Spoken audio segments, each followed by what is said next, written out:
Listen carefully. Your so called religions, your priests, and your holy scriptures have committed the greatest crime against humanity.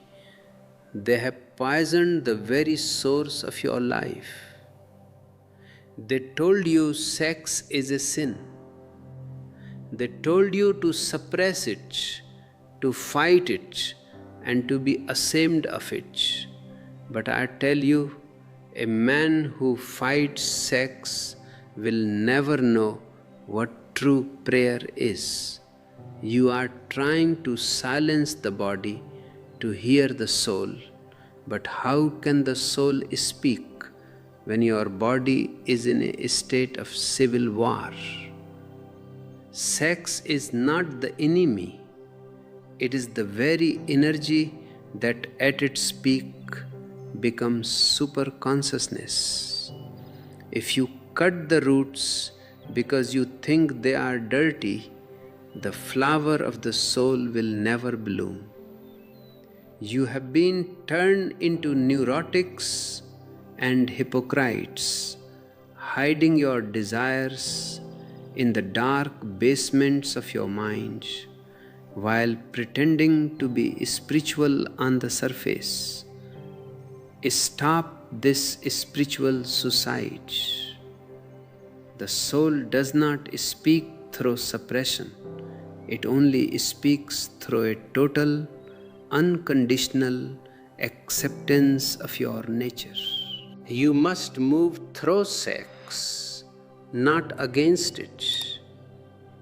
For it is only when you stop fighting the biological that the divine finally has the space to sing.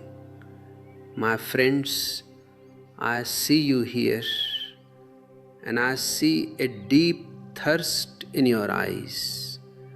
You have come to talk about God, about truth, about the soul. But before we can talk about the peaks, we must look at the valley where we are standing. We must look at the very foundation of our life, which is sex. To feel love is easy, but to define it is perhaps the most difficult thing in existence. If you ask a fish what the sea is like, the fish will simply say, "This is the sea. It is all around me. It is my life." But if you insist on a definition, the fish will be in deep trouble. The most beautiful things in life can be lived, can be known, but they can never be captured in the tiny cages of words. Man's misery is a very long story. For the last 5,000 years, he has simply talked and talked about love, something he should have been living with every breath. We have sung countless love songs. We have chanted devotional hymns in temples. We have offered prayers in churches. Yet there is no place for love in our actual lives. If you look deeply into human language, you will not find a more untrue word than love. All religions talk about it, yet the kind of love they have allowed has only succeeded in closing all the gates to real love in man's life. The so-called leaders of religions, whom the masses worship as the creators of love, have actually been the ones who falsified it. They have blocked all the streams. Whether it is the East or the West, India or America, the situation is the same. The stream of love has not yet surfaced in humanity. We blame the mind. We say man is spoiled. We say the mind is poison. But I tell you, nothing in God's creation is poison. Everything is nectar. It is man alone who has transformed this cup of nectar into a cup of poison. And the major culprits are the teachers, the holy men, the saints, and the politicians.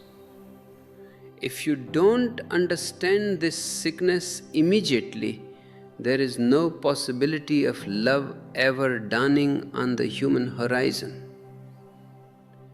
We have blindly accepted the reasons for our misery from the very sources that created the misery. When misleading principles are repeated for centuries, we fail to see the fallacies behind them. We simply conclude that man is wrong, that the individual is at fault, but we never question the culture.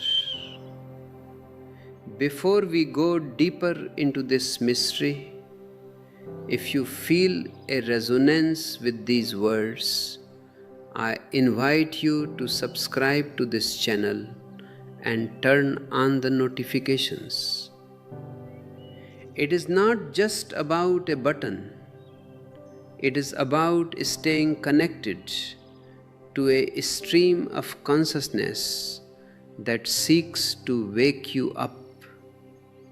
If you find these insights valuable, perhaps consider supporting our work through a super thanks. This energy exchange helps us bring these teachings to more seeking souls who are lost in the dark.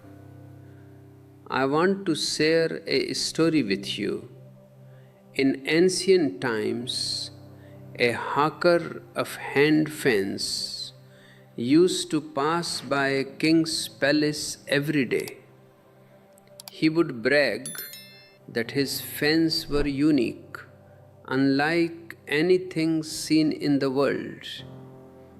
The king, who had a vast collection of fans, was curious. He called the man and asked, "What is so special about these fans, and why do they cost 100 rupees when they look like penny fans?" The hawker replied, "Your Majesty, each fan is guaranteed to last 100 years. The king was amazed. "This looks like it won't last a week. Are you trying to cheat me?" But the man insisted, "I am here every day. You are the ruler. How could I cheat you?" The king bought the fan. Within 3 days, the central stick came out. Within a week, the fan had disintegrated. On the 7th day, the hawker appeared again. The king was furious. "You rascal, look at this fan. It is in pieces. You guaranteed a century." The man replied humbly, "My lord, it seems you do not know how to use the fan." "How did you fan?" The king showed him the usual way of waving the fan.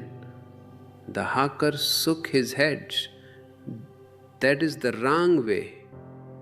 To make it last 100 years, you must hold the fan perfectly steady in front of you and then move your head to and fro.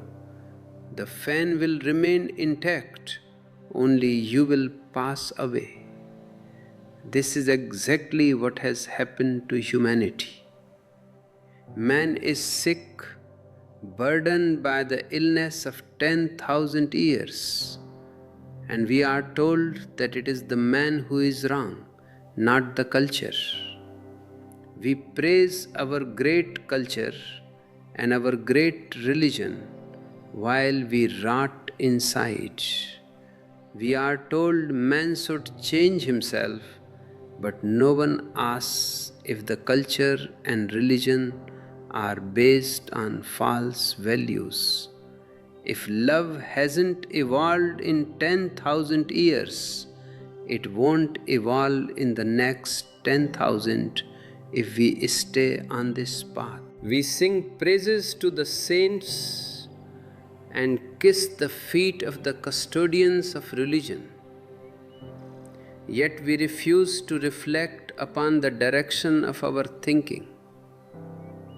I wish to say to you that the base itself is defective. The proof is today's man. If you plant a seed and the fruit is bitter and poisonous, what does it prove? It proves the seed was poisonous. You cannot predict the fruit by looking at the seed, but you can certainly judge the seed by the fruit it produces. Modern man is the fruit of seeds sown 10,000 years ago, and the fruit is full of conflict, misery, and war. Love has been poisoned by religion. You can see more love in birds, in animals, and in trees than in the so-called civilized man. The aboriginal people, the backward woodsmen, often have more love than the progressive religious man who goes to the temple every day. Why is this? Love is not something imported from the outside. It is not a commodity you buy in the market. It is the fragrance of life. It is already inside you. The search for love is not a positive action where you have to go somewhere to find it. Think of a sculptor working on a rock. A visitor sees him chipping away and asks, "Where is the statue?" "I only see you cutting a stone." The artist replies, "The statue is already inside. I am not making it. I am only removing the useless stone that is covering it." The statue is discovered, not created. Love is set up inside you. It only needs to be released. If you want to help us continue uncovering these statues of truth hidden within the stone of tradition, you might want to click the join button. Becoming a member of this community allows us to continue this dialogue and reach those who are still chipping away in the dark. Also, our ebooks are available to guide you deeper into these meditations. They are seeds that, if sown correctly, can blossom into your own realization. Ask a doctor what health is. No doctor can tell you. They can tell you about diseases, symptoms, and cures. But health, they say health is what remains when there is no disease. Sickness comes from the outside, so it can be defined. Health comes from within, so it defies definition.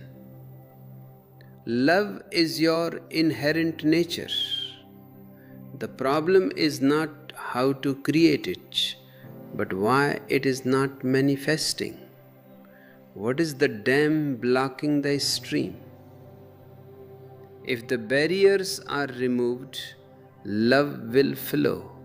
It is inevitable. A river like the Ganges flows from the Himalayas. It doesn't ask a priest the way to the ocean. It has an inner urge. It will crash through mountains and cross plains because an insatiable energy exists within its heart. But if man builds a dam, the river may never reach the ocean. Man, the supreme intelligence, can stop the flow of nature. In nature, there is harmony. The obstructions are challenges to arouse latent energy. When you sow a seed, the earth seems to press down on it, but that pressure is what allows it to germinate. The soil is a friend, but if a man doesn't flower, we blame the man. We don't look at the manure, the water, or the sunlight. The basic obstructions in your life are man-made. They are created by the very people who claim to save you. And the most obvious obstruction is the opposition to sex and passion. This barrier has destroyed the possibility of love. Sex is the starting point of the journey. The origin, the Gangotri of the Ganges of love is sex. And yet every culture, every guru, every holy person has attacked this source. They call it sin, they call it poison. They don't realize that it is the sex energy itself that travels and reaches the inner ocean of love. Love is the transformation of sex energy. The flower comes from the seed. If you look at coal, you would never guess it can become a diamond. Essentially, they are the same element. After thousands of years of pressure, coal becomes a diamond. But we hate the coal. We hide it in the cellar while we wear the diamond on our necks. If you are against the coal, the possibility of the diamond ends right there. Because we have been taught to fight our sex energy. The palace of love is destroyed at its foundation. We have been forced into a quarrel with our own energy. We are told the mind is poison, sex is sin, yet we are expected to be harmonious. This is madness. You cannot be separated from sex. You are born of it. If God considered sex a sin, there would be no greater sinner than God. Is the blooming of a flower not a sexual act? Is the dance of a peacock not an expression of passion? The peacock is calling its beloved. The cuckoo is singing. These are all indicators of sexual energy. Throughout life, all acts of love are the flowerings of this primary energy. But religion pours poison into your mind. It makes you a soldier in a war against yourself. I say to you, not enmity, but friendship must be made with sex. Sex should be elevated to purer heights. If lust is transcended, sex becomes love. But we have filled man with such antagonism that the stream cannot break through. Instead, the energy keeps churning inside, and your consciousness becomes muddled with sexuality. Man is more sexual than any animal because of this suppression.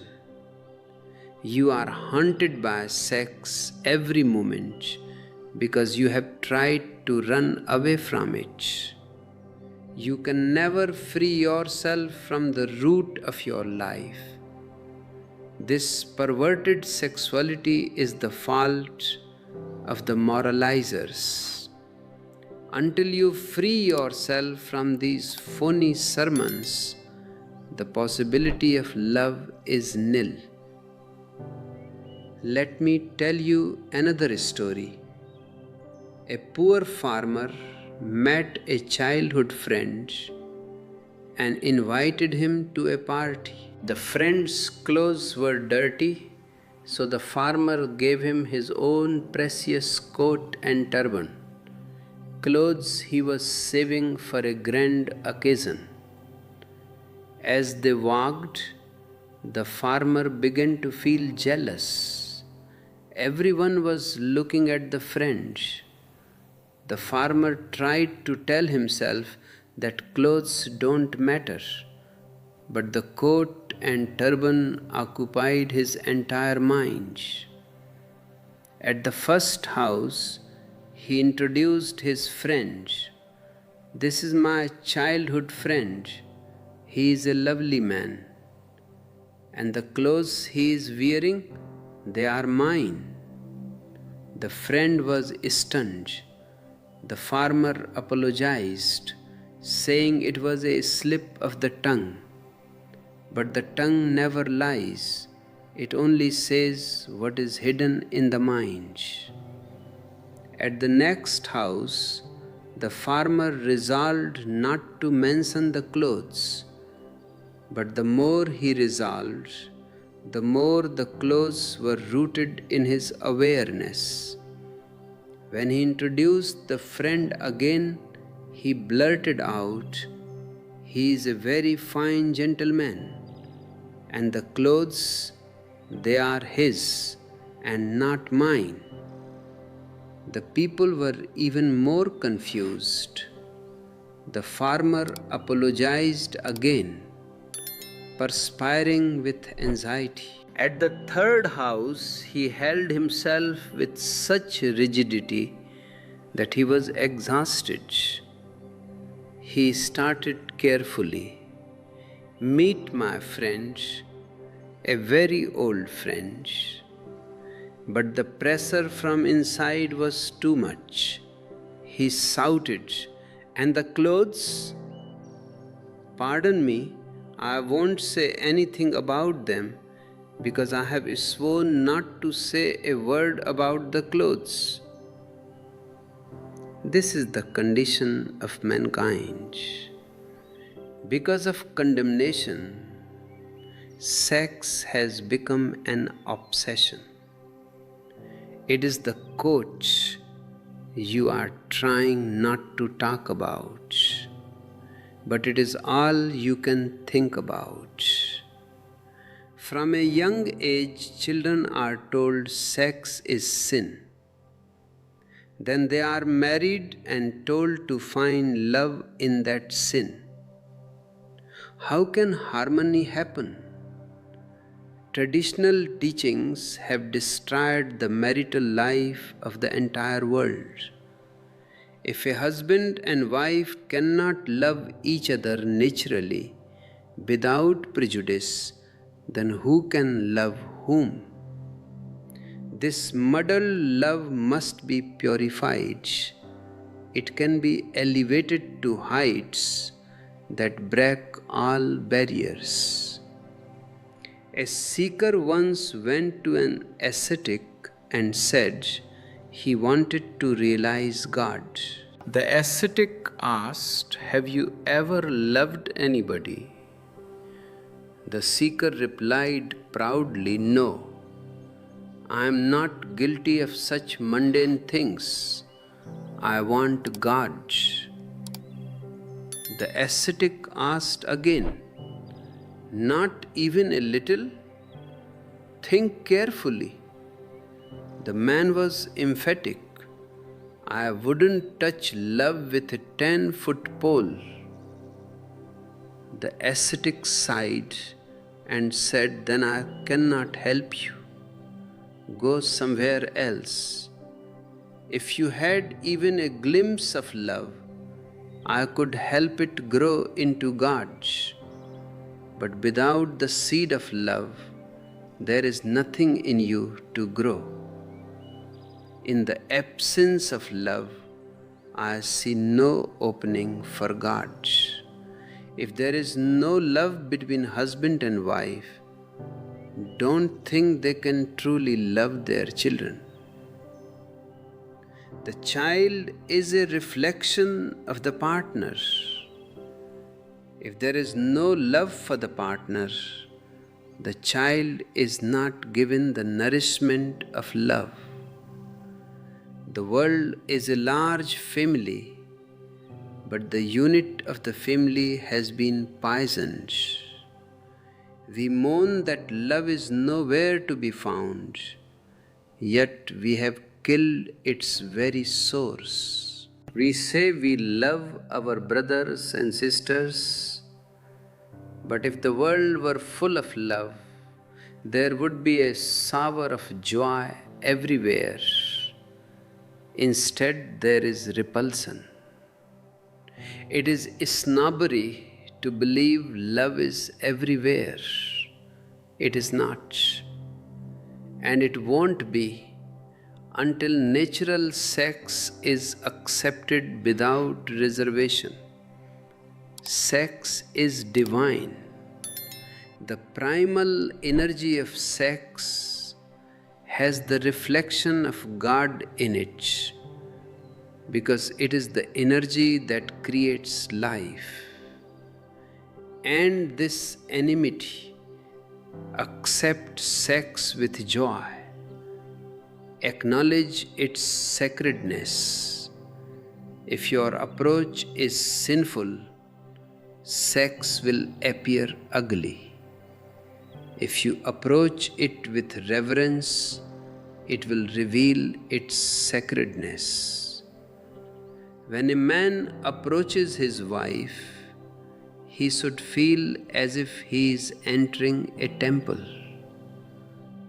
My conjecture is that man had his first luminous glimpse of samadhi, of superconsciousness, during the experience of intercourse. In that climax, the mind becomes empty of thoughts. Time stops. For a moment, you are in a void. This emptiness is the cause of that divine joy. Man unraveled this secret and dug further. He realized that if the mind could be freed of thoughts by some other process, he could attain that bliss permanently. From this came yoga, meditation, and prayer. Man discovered he could reach the peak without the act of quietus. But the peak is the same.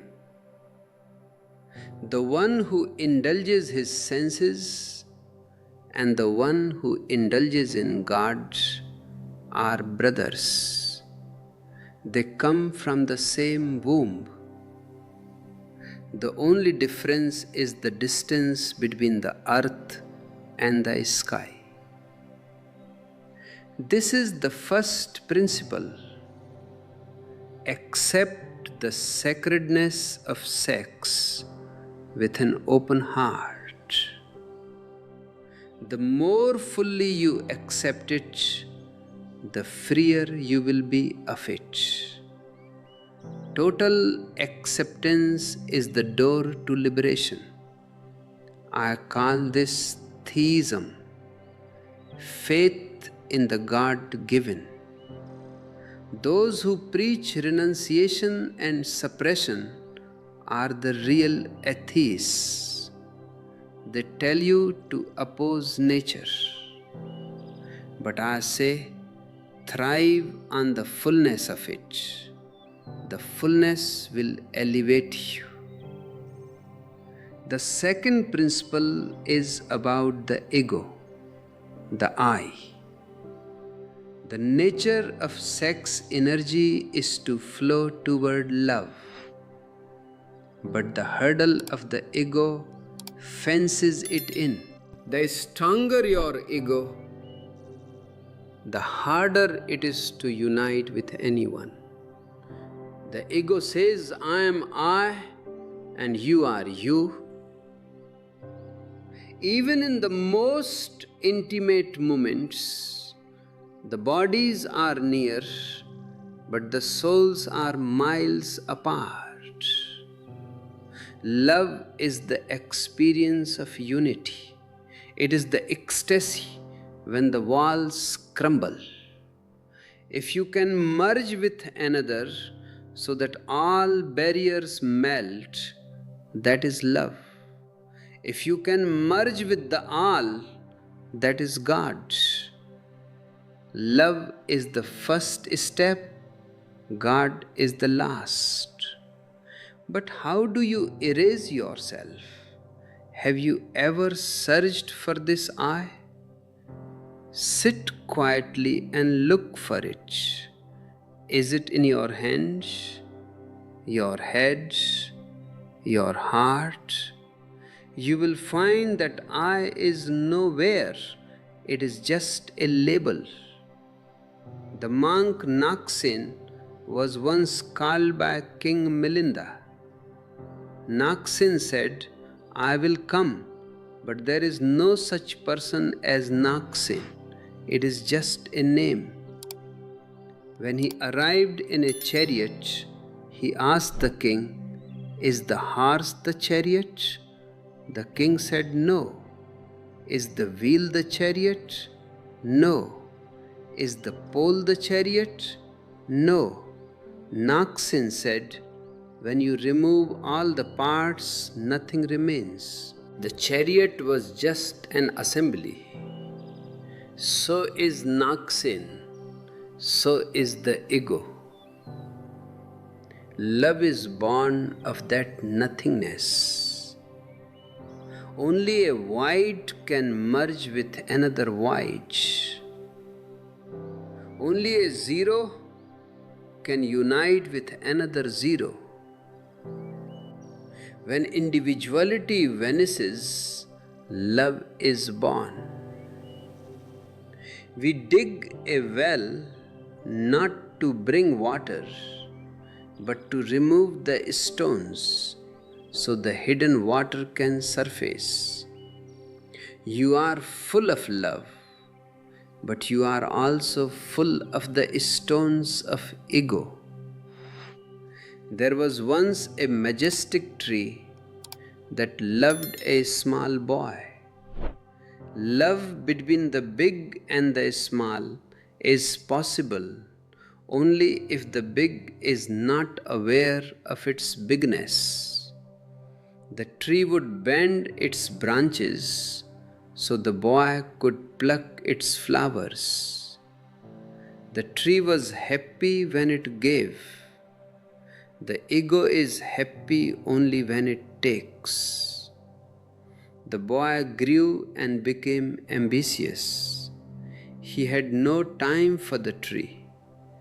The tree waited, sad. Love is sad when it cannot share. One day the boy came and said he needed money. The tree said, I have no money, but take my fruit and sell it. The boy picked every fruit, even the unripe ones, and left without a thank you. The tree was happy. Years passed. The boy returned as a man and said he needed a house. The tree said, cut my branches and build your house. The man severed the branches, leaving only a trunk. The man didn't look back. Years later, he came back as an old man and said he needed a boat to travel. The tree said, cut my trunk and make a boat. The man did so and sailed away. Now the tree was just a stump, still waiting for his return. The ego only goes where there is something to gain. The tree had nothing left, but its soul whispered, I hope he is safe. I wish I had more to give. The language of the ego is taking. The language of love is giving. If your life can become like that tree, you will know what love is. There are no dictionaries for love. You can see it in my eyes, or you can feel it in my silence. If it is not there, no words of mine will ever bring it to you. I am grateful for your patient hearing. I bow to the divine within you.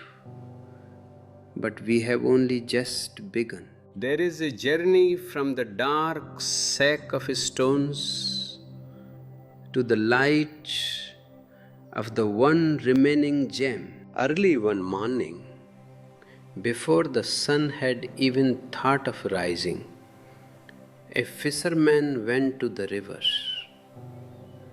As he walked along the bank, he felt something under his foot, a small sack filled with what felt like stones. He picked it up, set his net aside, and squatted on the bank to wait for the dawn. He had nothing to do, and the darkness was thick. Lazily he reached into the bag, took out a stone, and tossed it into the water. Then he cast another and another. He sat there in the silence of the pre-dawn, listening to the plop of the stones hitting the river one by one. Slowly the sun began to rise. The light started to break across the horizon, and just as the first rays touched the earth, the fisherman looked down at his hand. There was only one stone left in his palm. His heart almost stopped when he saw what it was. It wasn't a stone at all. It was a precious gem. In the darkness, he had unknowingly thrown away a whole sack of jewels. He had stumbled upon enough wealth to enrich his life 1,000 times over. But because he couldn't see he had wasted it, he began to sob, almost losing his mind with grief. Yet, in a way, he was more fortunate than most. At least the light dawned before he threw the very last gem away. Most people are not even that lucky. There is darkness all around, and time is fleeting. We spend our entire lives throwing away the precious gems of our energy, of our consciousness, thinking they are just stones. By the time we realize the importance of life, we have already whiled it away. The secret, the mystery, the bliss, all is lost because we lived in the dark. I want to talk to you about these treasures, but it is difficult to enlighten people who are convinced they are carrying only a sack of rocks. If you feel like you have been throwing away your gems, don't let the last one go. This conversation is that first ray of light. If you appreciate the value of what we are uncovering here, you can support this lighthouse of consciousness by using the Super Thanks feature. It is a way to ensure that the light keeps burning for those still sitting on the river bank in the dark.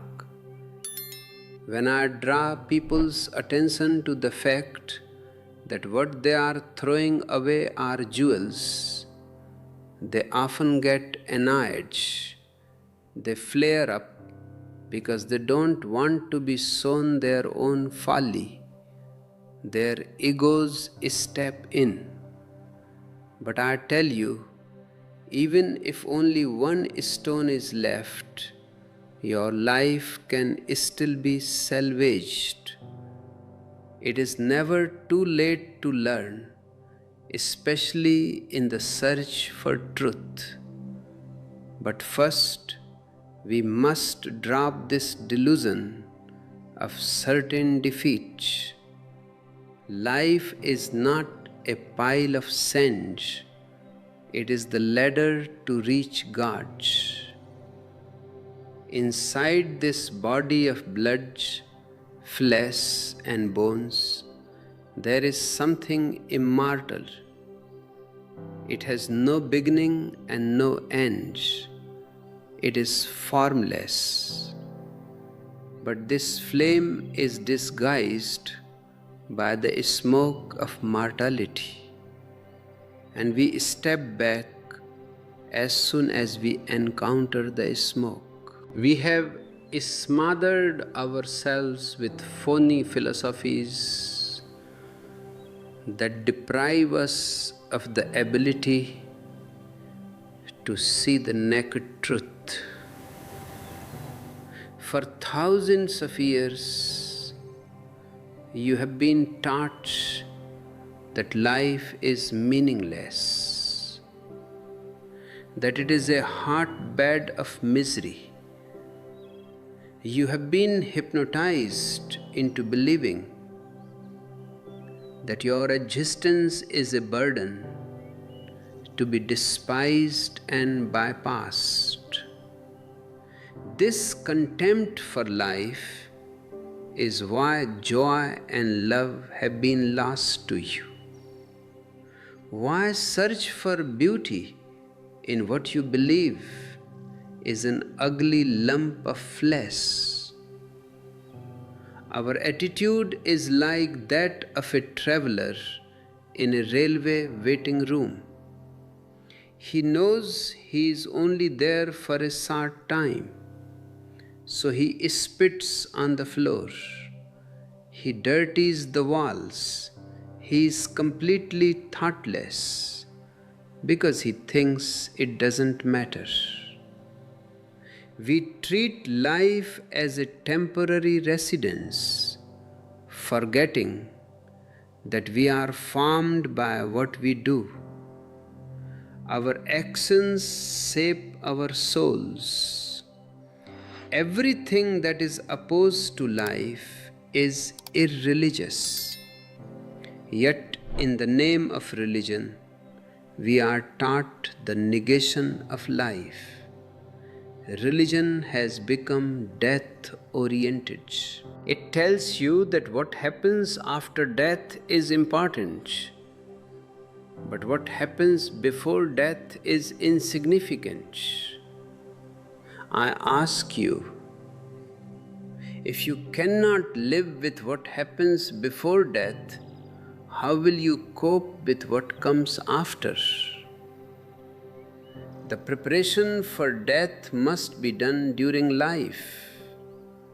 I say there is no God but life itself. To love life is the path to God. Religion should be the art of living, not an escape. It should be about facing life squarely. But because we have based it on death, you only see elderly people in the temples and churches. They are there because they are haunted by the fear of the end, not because they love the truth. This kind of religion is a gravestone, not a living symbol. If we want to build a community of those who celebrate life rather than fear death, click the join button. Our members are those who have decided to stop waiting for the afterlife and start living the divine life right here, right now. And if you want to take these reflections with you into your daily life, our ebooks offer a roadmap for the journey from the mundane to the miraculous. What is the basic drive of the average man? Is it God? No. Is it the soul? No.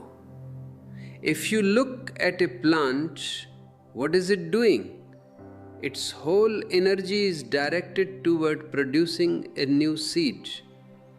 Life is a force that is continuously regenerating itself. It is a process of self-creation. We have called this process passion or sex, and then we have used these labels as a kind of abuse. But sex is simply the life force striving for a better existence. Rocks strove to produce plants. Plants were restless until they produced animals. Animals carried the inherent urge to produce man. And now man is ceaselessly endeavoring to create something higher, the Superman. But we have condemned this urge. We have concealed it as if it has no room in the scheme of things. By repressing it, we haven't freed ourselves. We have only entangled ourselves more. Think of someone learning to ride a bicycle. The road is wide, but there is one small rock on the side. Because he is afraid of hitting the rock, he fixates on it. The rock looms large in his mind, and he loses sight of the road. He is hypnotized by the very thing he fears, and inevitably he dashes right into it. This is the law of reverse effect. You collide with what you try to avoid because it becomes the center of your consciousness. For 5,000 years we have tried to save ourselves from sex, and the result is that man is now confronted by sex in every corner of his mind. Our over-sexuality is the result of perverted teachings. We behave like the ostrich in the desert. The ostrich thrusts its head into the sand so it cannot see the enemy and then believes the enemy has vanished. But nothing disappears just because you pull down the blinds. 98% of mental illness and neurosis is due to this suppression. Look at your literature, your movies, your art. It is all saturated with sex. Why? Because we have tried so hard to pretend it isn't there. We talk of the soul while our beings are filled with images of lust. This death-oriented religion has made us sex-minded. It shows us the pinnacle of celibacy, but gives us no guidance on how to take the first step. You must recognize and understand the basic life force before you can sublimate it. I once saw a sign outside a hospital. It said, "A man bitten by a scorpion was cured in a day. A man bitten by a snake was well in 3 days.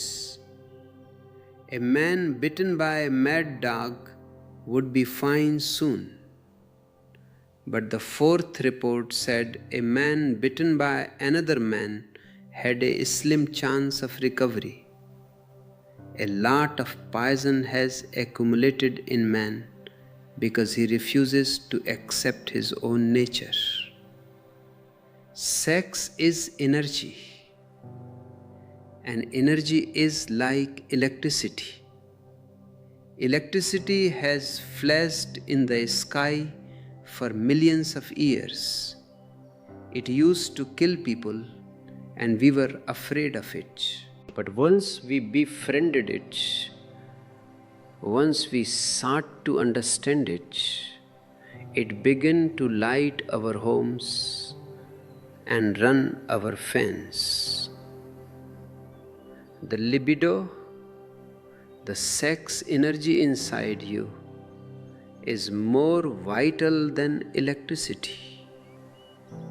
It can create a new life.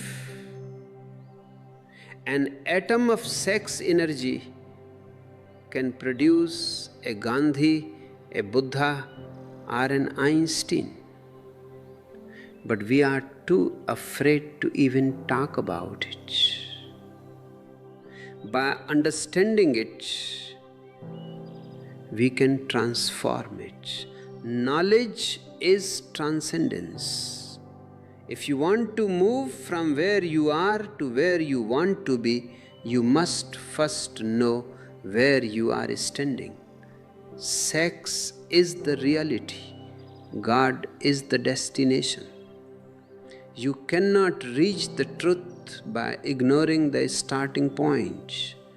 If you find that this perspective is shifting something inside you, please like the video and share it with those who are tired of living like an ostrich.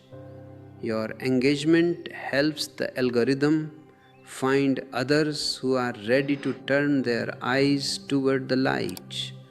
And don't forget to leave a comment. I want to know what stones you are ready to stop throwing into the river. Why is the attraction to sex so powerful? It is not actually the attraction to the body that draws you. In the moment of orgasm, two things happen. First, the ego vanishes. For a brief instant, there is no I. Second, time is undone. There is no past, no future, only the eternal present. This is exactly what happens in Samadhi. You are craving egolessness and timelessness. But because the experience is momentary and involves a loss of energy, you feel drained and regretful afterward. There is a light that shines in sex, but that light is not from sex itself. It is a byproduct of the momentary stillness of the mind. If you can learn to reach that stillness, that samadhi, without the physical act, your mind will automatically stop its rush toward sex. It's like showing a man who wants an expensive item where he can get it for free. Because we have declared war on sex, it has leaked out through the wrong pores. Homosexuality and prostitution are the products of civilized suppression. In tribal societies where sex is natural, these perversions are often unknown. If you want a world of compassion, you must first understand the world of passion. Think of the temples at Khajuraho. The outer walls are covered in sculptures of the sexual act. Why? Because the architects knew that passion exists on the circumference of life. They told the seekers, meditate on these figures. If your mind is still caught here, you are not ready to enter. Inside the temple, there is no idol, only peace and silence. But we try to barge into the temple with our eyes closed, and so we only see the very thing we are running from. To be free of a thing, you must not hide it. Bertrand Russell noted that in the Victorian era, even a woman's toe was never seen, and so it aroused intense passion. Today, legs are visible everywhere, and we are far less affected. The more you conceal, the more you create curiosity. We should allow children to grow up with a natural familiarity with the body. If they are acquainted with the truth, there will be no need for the obscene literature that currently floods our world. Sex is coal, celibacy is the diamond. A diamond is just coal that has undergone a certain process. There is no enmity between the two. To reach the diamond, you must accept the coal. Only through conscious understanding can you direct the sexual energy toward God. To move toward this diamond of consciousness, you need energy. Heaven is not for the weak. The biggest outlet for your energy is sex. It is a continuous drain. But if the same ecstasy were available by some other means, wouldn't you stop the waste? If we don't show man a new door, he will continue in the same repetitive circle until he destroys himself. Nature has given you one door, sex. It is the door animals and birds use. As long as you only use that door, you are not truly a man. You are an animal in human clothing. This is why the beast in us bursts forth at the slightest opportunity. In riots, in crowds, in wars. In a crowd, you lose your individual identity and the animal is released. Unless this animal is transformed, your consciousness cannot rise. Repression is not the answer. Repression is like sitting on a volcano. It only makes the roots of the desire sink deeper into your subconscious. It is proof that we have poisoned sex, yet it lives on, full of poison. The first step in this transformation is to teach meditation to our children. Meditation is the superior alternative to sex.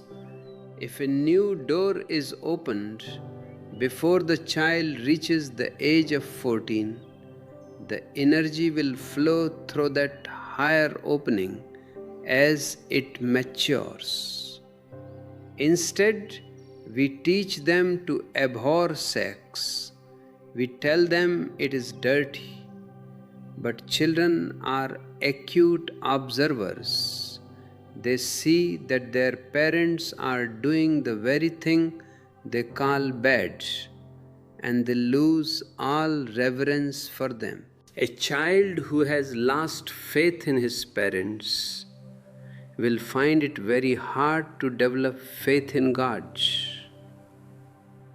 Every home should be a place where at least 1 hour of silence is observed daily.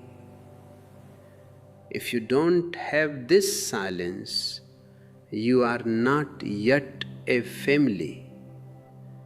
This silence conserves the energy that will eventually push open the door of superconsciousness.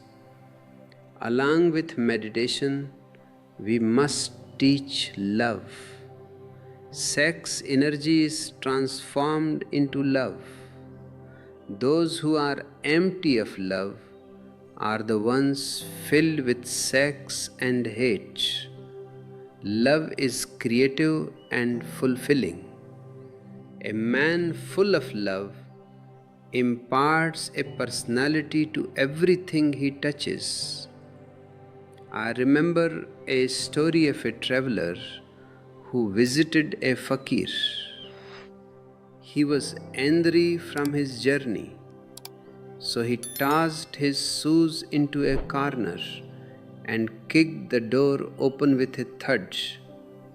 The fakir said, "I do not accept your respects. First go and apologize to the shoes and the door." The traveler was confused. "Are they alive?" he asked. The fakir replied, "You treated them as if they were alive when you took your anger out on them. If you can use them as objects for your hate, you must treat them as individuals when you ask for pardon." The traveler obeyed, and in that moment of apology, he felt a strange and profound peace. Love is not a relationship, it is a state of mind. It should be motiveless. To say, "Love me because I am your mother," is an imposition. The point is for the child to be full of love, for flowers, for stones, for strangers. A heart full of love is the only way humanness is born. Contentment comes from giving, from unconditional love.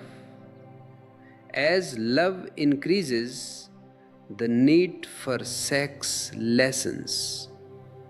Love and meditation together open the door to God, and that is when celibacy truly flowers. Celibacy is not about staying away from women. It is the upward journey of energy.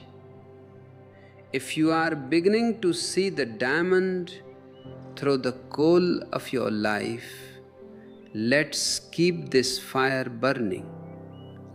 By supporting this channel, you are helping to create a world where meditation and love are as natural as breathing. Subscribe and share this stream.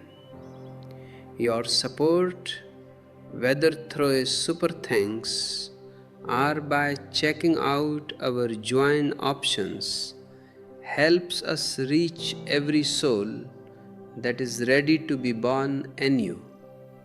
It is never too late to start. A monk once told Buddha he was only 5 years old.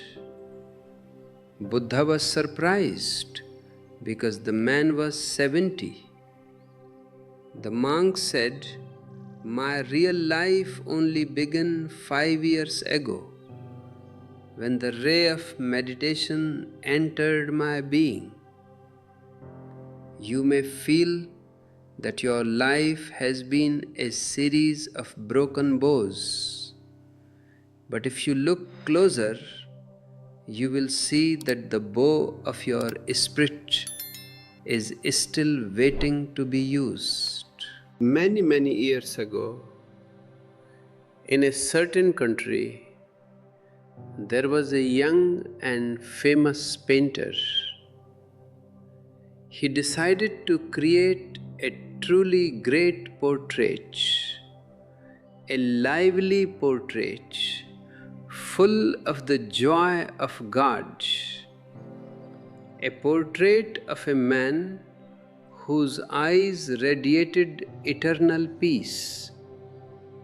He set out to find someone whose face reflected that eternal ethereal light. He roamed from village to village, through jungles and hills, searching for a face that held the promise of a celestial home. At long last, he came across a shepherd with shining eyes. One look was enough to convince him that God was present in this young man. The artist painted the portrait, and it became a masterpiece. Millions of copies were made and sold far and wide. People felt a deep gratitude just being able to hang the picture on their walls. After a spell of some 20 years, when the artist had grown old, he decided to paint another portrait. His experience of life had matured, and he had realized that life is not all goodness, that Satan also exists in man. He felt that the two pictures would complement each other and show the complete man. He had already painted godliness, now he wanted to portray evil incarnate. he sought a man who was not a man, but Satan himself.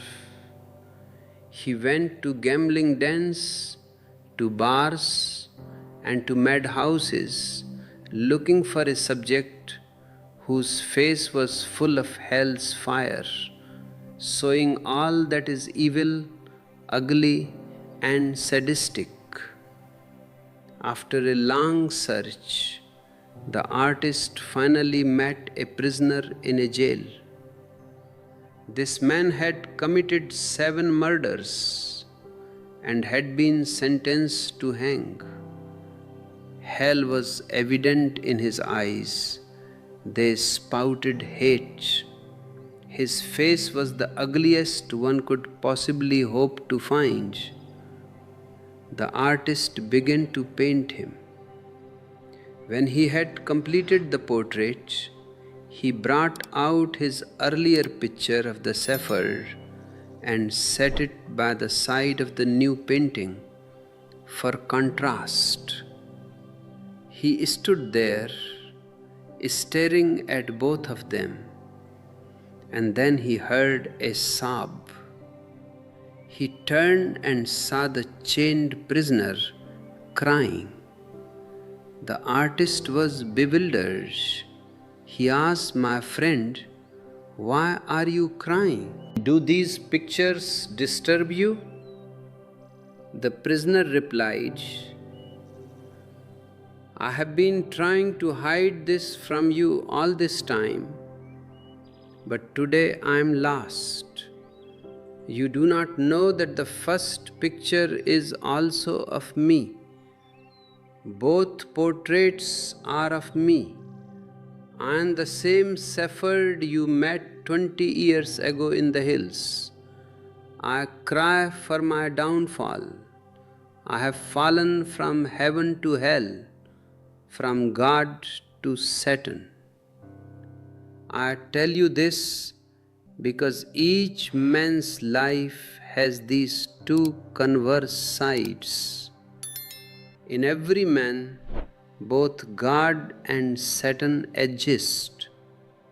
In every man, there is the possibility of heaven and the possibility of hell.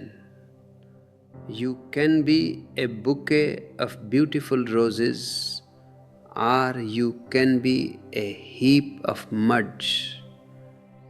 Every man swings between these 2 extremes. Most people are inclined toward the infernal, toward the lower, while those fortunate few who let godliness grow in them are rare. Can we succeed in making our lives temples of God? Can we become like that first portrait? Our progress so far has been in the opposite direction. In childhood, we are in heaven, but as we grow older, we land in hell. The world of childhood is full of innocence, but we gradually travel a road paved with lies and treachery. By the time we are mature, our souls are in a ruinous state. Religion often becomes fatalistic about this downfall. But I say this journey ought to be reversed. It should be a voyage from sorrow to joy, from darkness to light, from mortality to immortality. But for that voyage, you need energy. You need to conserve your strength. Scaling the heights of truth requires you to become a reservoir of limitless power. Heaven is not for the weak. It is not for those who squander their life's energies and become insipid and impotent within. The biggest outlet for your energy is sex. It is a continuous drain, and yet man is dragged into losing his energy time and time again because of that blissful glimpse he finds there.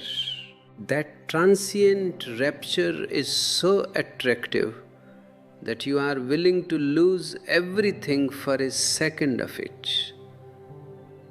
If you are beginning to realize that you have been living like the prisoner, looking at your own lost innocence, perhaps it is time to support the light that shows you the way back. If these words are reaching your heart, consider clicking the join button. By becoming a member, you help us keep this flame alive for others. And if you feel a sudden burst of clarity, a super thanks is a wonderful way to honor that moment of realization and help us reach more seekers around the world. Is there another way to obtain that same experience?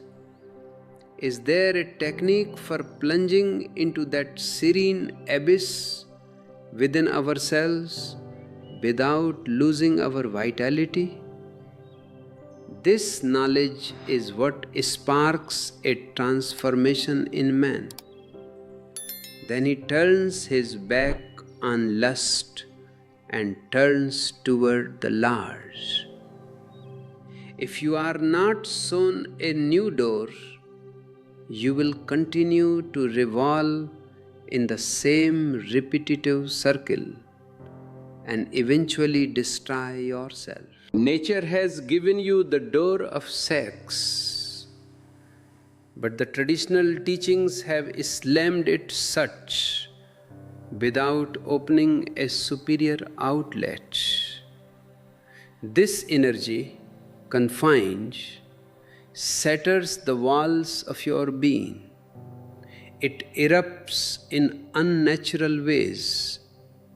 The realization that comes in orgasm consists of two elements: egolessness and timelessness. Time freezes and the ego evaporates. Because of this, you get a vision of your real self, but it is momentary. There are two ways to reach this essence: sex and meditation. Sex is the door provided by nature.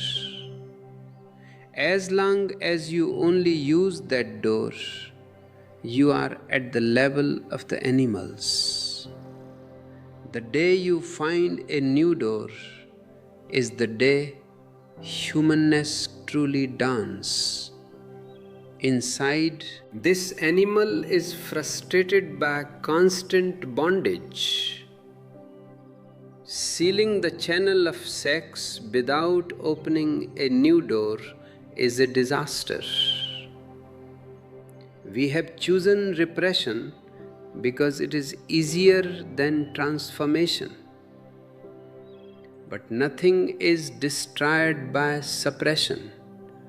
It is only strengthened as a reaction. It sinks into the deeper layers of the subconscious and haunts your dreams. In trying to stamp out sex, man has become trapped. No animal is sexual all the time, yet man is. Man's sexuality fumes inside like an ever-active volcano. Religion tried to kill sex by poisoning it, but sex is not dead. It is alive and full of poison. To free the world, We must erase the distance between man and women. The awareness of nakedness is the sign of a contaminated mind. A man like Mahavir could stand up unclothed because his consciousness was as pure as a child's. When there is nothing to hide, one does not even need clothes. But today, even our clothes are designed to arouse sexuality. This is why I advocate for radical understanding. If you find these perspectives challenging yet necessary for your growth, please subscribe to this channel and share this message. We are building a community that dares to look at the truth. You can also explore our ebooks for deeper meditative techniques that help you move from the physical to the spiritual. Consider the relationship between husband and wife. It has been disturbed by those who slander sex. A man who meets an invisible barrier with his wife will never feel content. He will look for other women. He finds repulsion where he should have found bliss. But if a husband and wife can help each other transform sex, they become partners in transcendence. When Gandhi's wife was introduced as his mother, he said it was a mistake, that spoke the truth, that she had truly become his mother. This is the beginning of the voyage where the couple becomes divine to one another. I am an enemy of sex only in the sense that I favor the transformation of coal into diamonds. This requires meditation.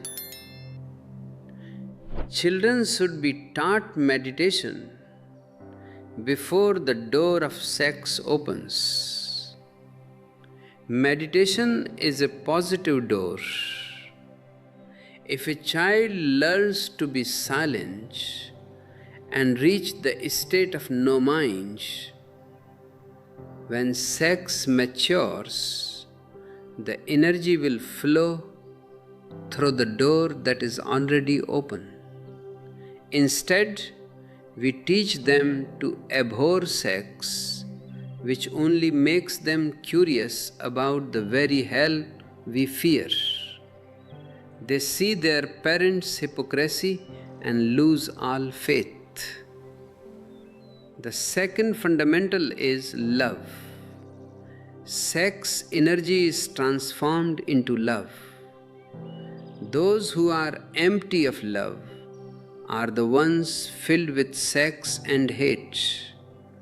Love is creative and fulfilling. A man full of love imparts a personality to everything he touches. Remember the traveler and the fakir. The traveler kicked the door. The fakir made him apologize to the door and the shoes. When the man asked for forgiveness, he felt a serenity beyond his wildest imaginings. Love is not a relationship with one person, it is a state of mind. If you are not full of love for everybody, you cannot be truly loving toward your wife. Love should be motiveless. A child's growth depends on this joy of being loving to anything he meets, a stone, a flower, a human being. As love increases, the possibility of sex in a man's life lessens. Love and meditation together touch gods, and then celibacy, brahmacharya, flowers.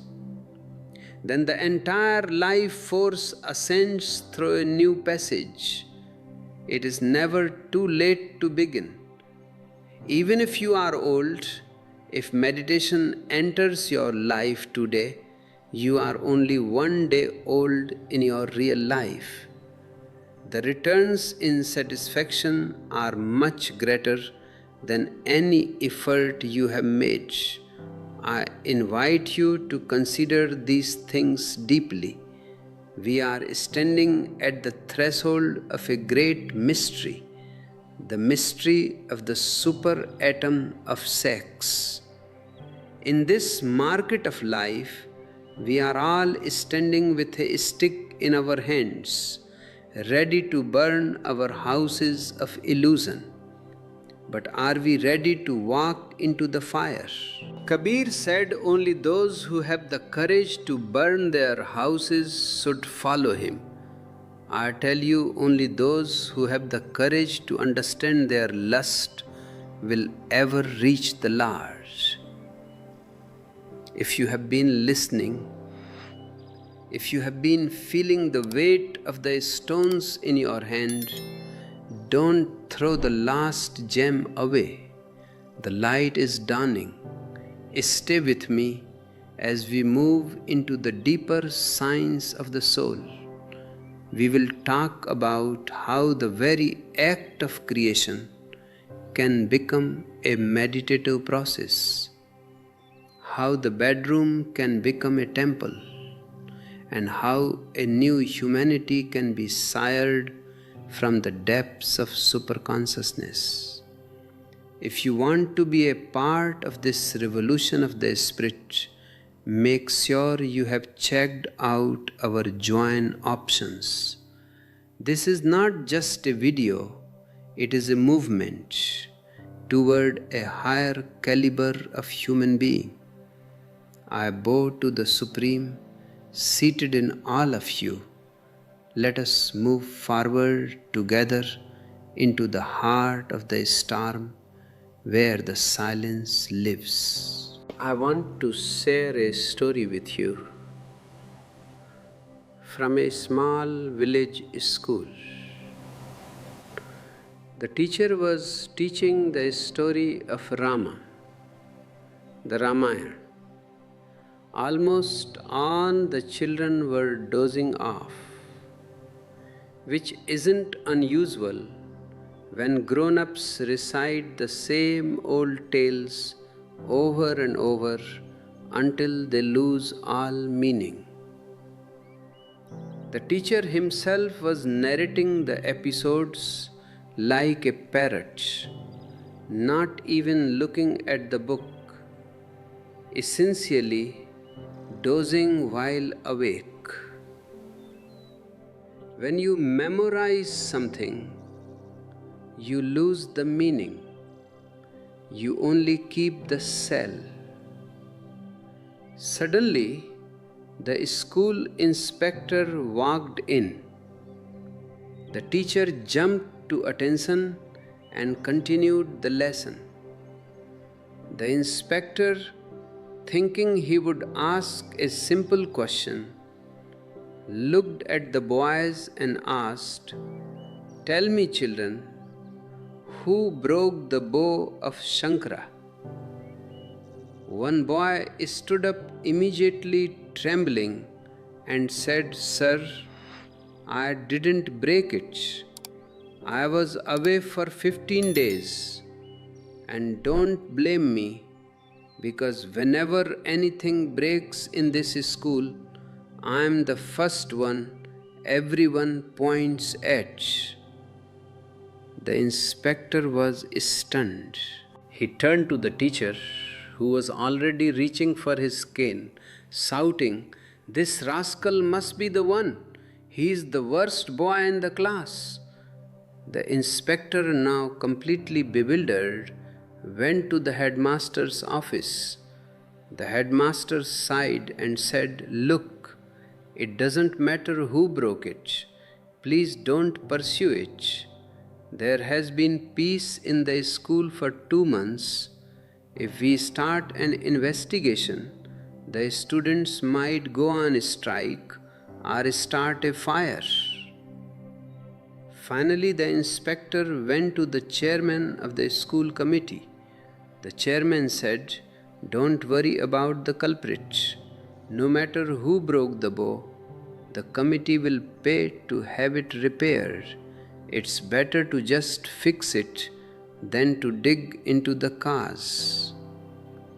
I tell you this because it represents the height of human ignorance. No one in that story was prepared to acknowledge their own ignorance. We act as if we know everything, and we confuse our lives as a result. Our answers to life's deepest questions are just like those of the boy and the chairman.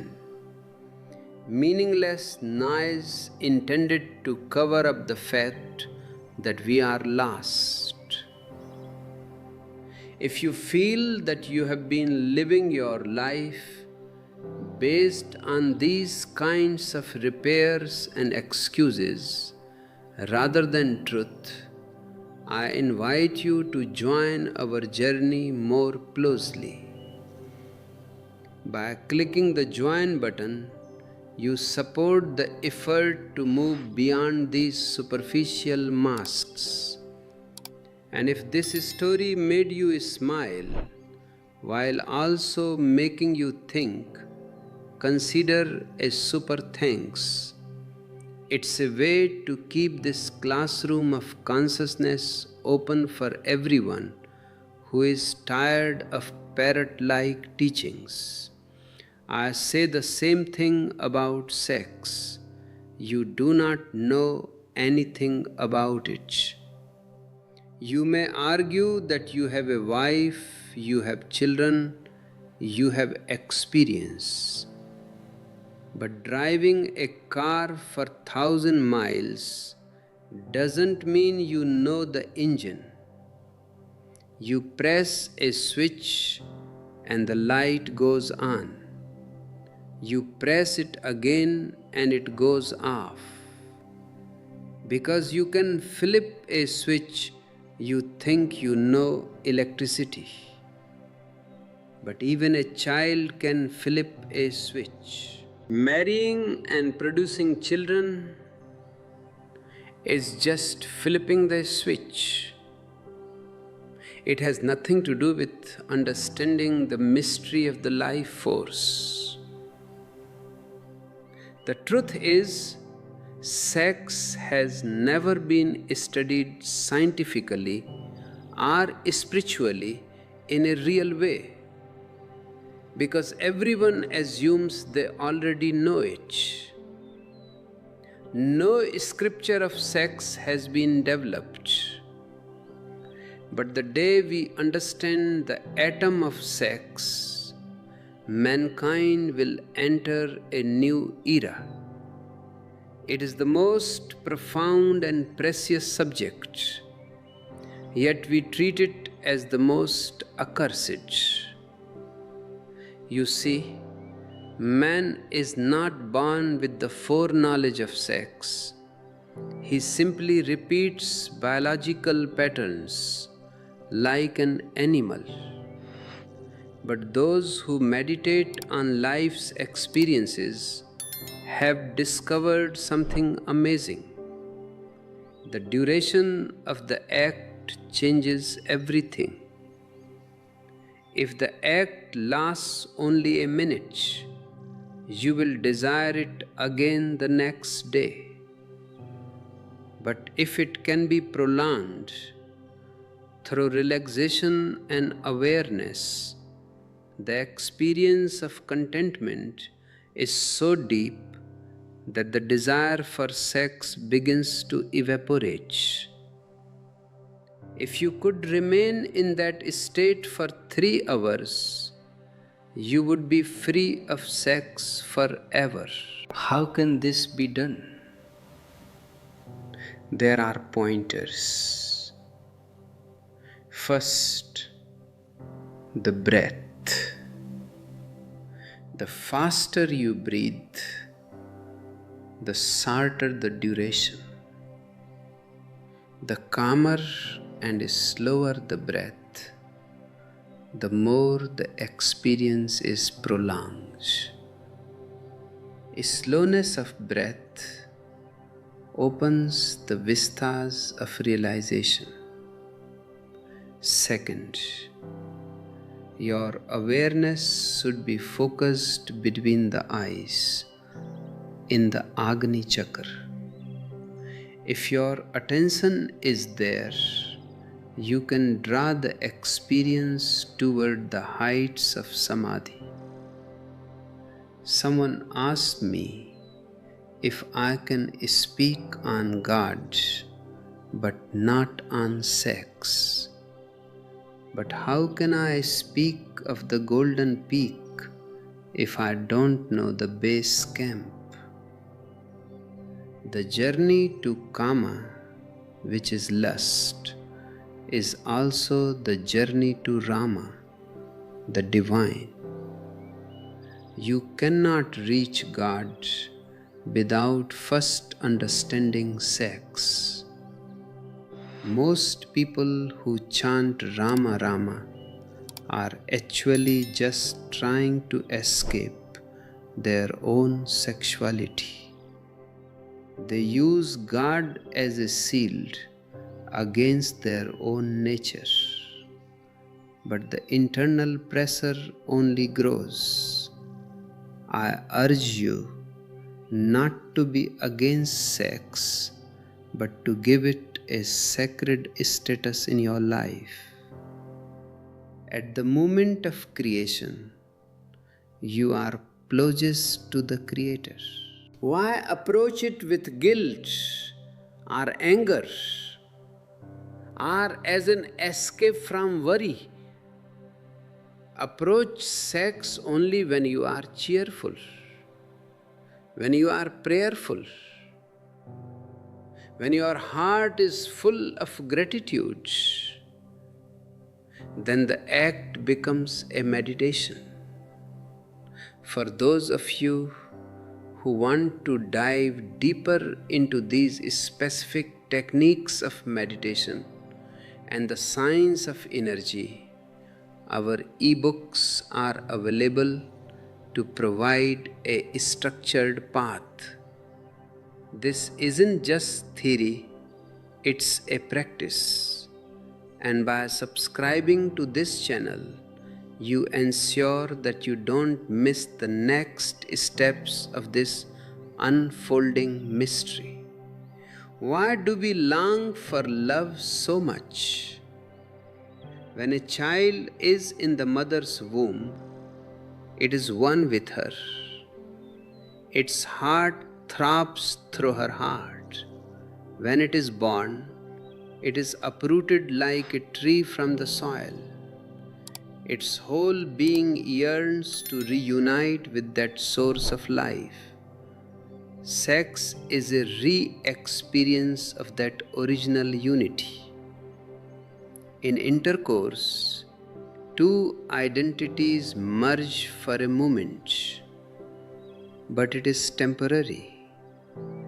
The eternal fusion can only be with the universal.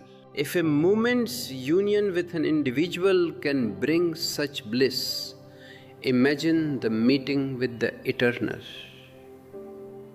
It is the difference between a tiny candle and the sun. Once you have seen the sun, you don't hanker after the candle. A glimpse of the eternal convinces you that fleeting sensual pleasure is madness by comparison. But our current attitude towards sex is full of violence and crassness. It has degenerated into a mechanical nightmare. Because of this, the quality of our children is sinking. An infant conceived in anger or guilt is afflicted from birth. We need a science of sex to give birth to supermen, superior souls who are born with religion in their very character. The apostles and messiahs of the past have failed to create a peaceful world because they didn't address the root. We have bettered ourselves only by moving from the dagger to the cobalt bomb. We talk of peace while preparing for a third world war that no one will survive. A new humanity can only be produced if sex is sublimated and the act becomes divine. I know some people are upset by this talk. I even received a letter saying I would be such if I continued. I tell that person, don't be in a hurry. With the striking of a bullet, the truth becomes eternal. Jesus became immortal because of the cross. Gandhi became immortal because of the bullet. Assassination only helps a man live forever. I have no intention of dying in bed. That is a worthless death. The priests and moralists who slander sex are the real advertising agents for obscenity. They need Satan to stay in business. If people became enlightened and whole, the preacher would be out of work.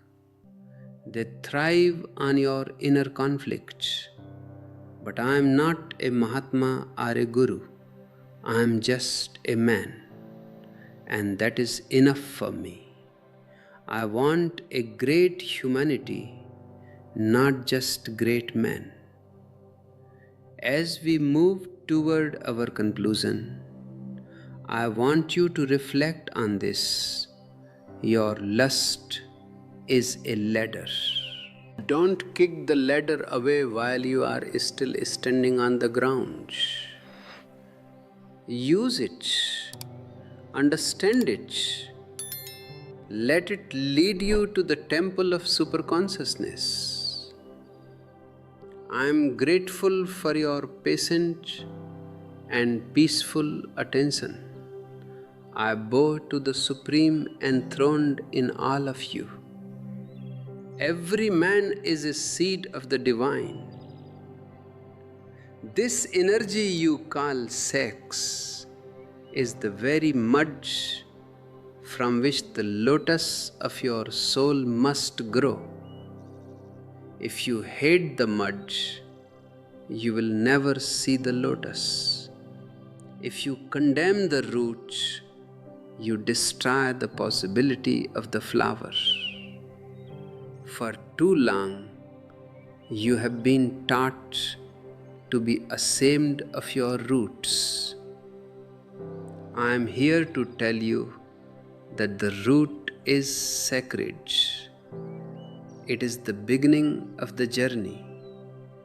To reach the stars, you must keep your feet firmly on the earth.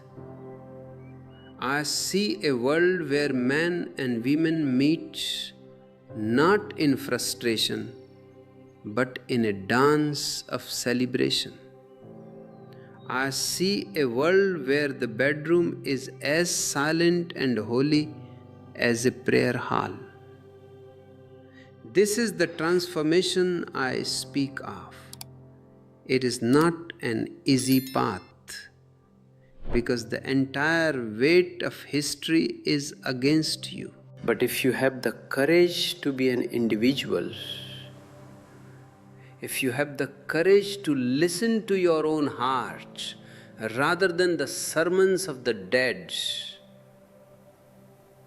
you can find the way. The super atom of sex is waiting to be split, not for destruction, but for the illumination of your inner being.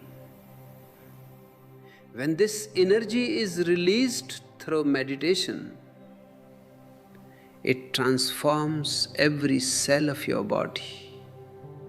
It changes your eyes, your voice, your very presence. You become a light unto yourself. Let us walk this path together. If you find value in these words, please like, comment, and share this video with those who are still struggling in the dark. Your engagement is the fuel that helps this message reach the far corners of the earth. And if you feel moved to support our work further, the join button and super thanks are there for you. Remember, the goal is not to become a saint, but to become a whole human being. A saint is often someone who has repressed half of himself.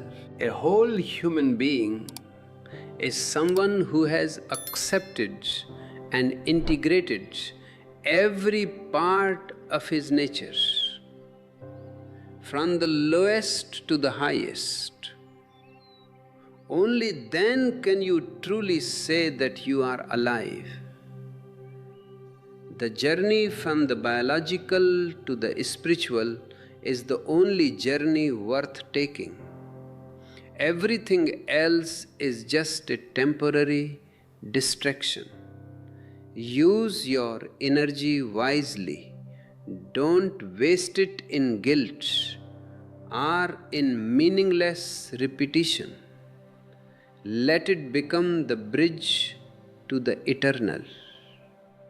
As you leave this space today, carry this silence with you. Let it settle in your heart. Don't be in a hurry to reach a conclusion. Just live with the questions, and the answers will come in their own time. Life is a mystery to be lived, not a problem to be solved. I leave you with these thoughts. May you find the strength to face your own truth. May you find the love to embrace your own nature. And may you find the silence to hear the voice of the divine within you. I want to take you deeper into the secret of the atom. We live in an age of the atom, the physical atom. We have learned how to split the smallest particle of matter, and in that splitting, a monstrous energy is released. This energy can light up entire cities, or it can turn them into graveyards in a matter of seconds. But I tell you, just as there is an atom of matter, there is an atom of consciousness, and that atom is sex. Sex is the super atom of your internal world. It is the most concentrated form of life energy you possess. Just as scientists have discovered how to release the energy of the physical atom, the science of meditation is the method to release the energy of the sex atom. When you suppress sex, You are trying to keep the atom from splitting, but the pressure only builds. When you indulge in sex blindly, you are wasting the energy. But when you bring the light of awareness to the act, the atom splits and a radiance is released that we call super consciousness. This transformation is not a miracle, it is a science. But it is a science that the world has been too afraid to study. We have built laboratories for everything, for the stars, for the deep seas, for the hidden microbes, but we have built no laboratory for the most fundamental energy of our existence. Why? Because we are ashamed. Because the priest in our head whispers that it is dirty. I say to you, nothing that comes from nature is dirty. Dirt is only a concept of the human mind. If you are beginning to see that your energy is a treasure and not a curse, then you are ready for the next step. If this message of transformation resonates with your soul, please consider becoming a member of our community by clicking the join button. Your support allows us to continue this work of reclaiming human dignity and spiritual truth. And if you feel that a specific insight today has acted like a key in your internal lock, a super thanks is a beautiful gesture of gratitude that keeps this stream flowing for all seeking hearts. I once received a letter from a man who was very angry. He told me that if I continued to speak about sex and religion in the same breath, he would shoot me. I laughed. I told my friends that this man is in a great hurry. Why should he bother with a bullet? I am already a dead man in the eyes of the world because I do not live for the world's opinions. But I told him, strike the bullet, my friend. By doing so, you will only make the truth I speak immortal. Look at the history of humanity. Socrates was given poison, and his philosophy became eternal. Jesus was put on the cross, and his message spread to every corner of the earth. Gandhi was shot, and he became a legend. Assassination is the greatest gift a confused person can give to a man of truth. It is a signature that the truth has been heard and that it has shaken the foundations of the ego. I have no desire to die in a comfortable bed. That is a waste of a life. I want to die in the fire of truth. And if a bullet is the way, then the bullet is welcome. The moralists and the priests who threaten me are the real enemies of humanity. They are the ones who have kept you in chains. They have taught you to be afraid of yourself. They have made you believe that your body is a temple of sin rather than a temple of the divine. Because they have poisoned the root, the tree of human life is withered. There is no joy, no sun, no dance. There is only a grey, dull existence where we wait for a death that we are also afraid of. I want to give you a new humanity, a humanity that is whole.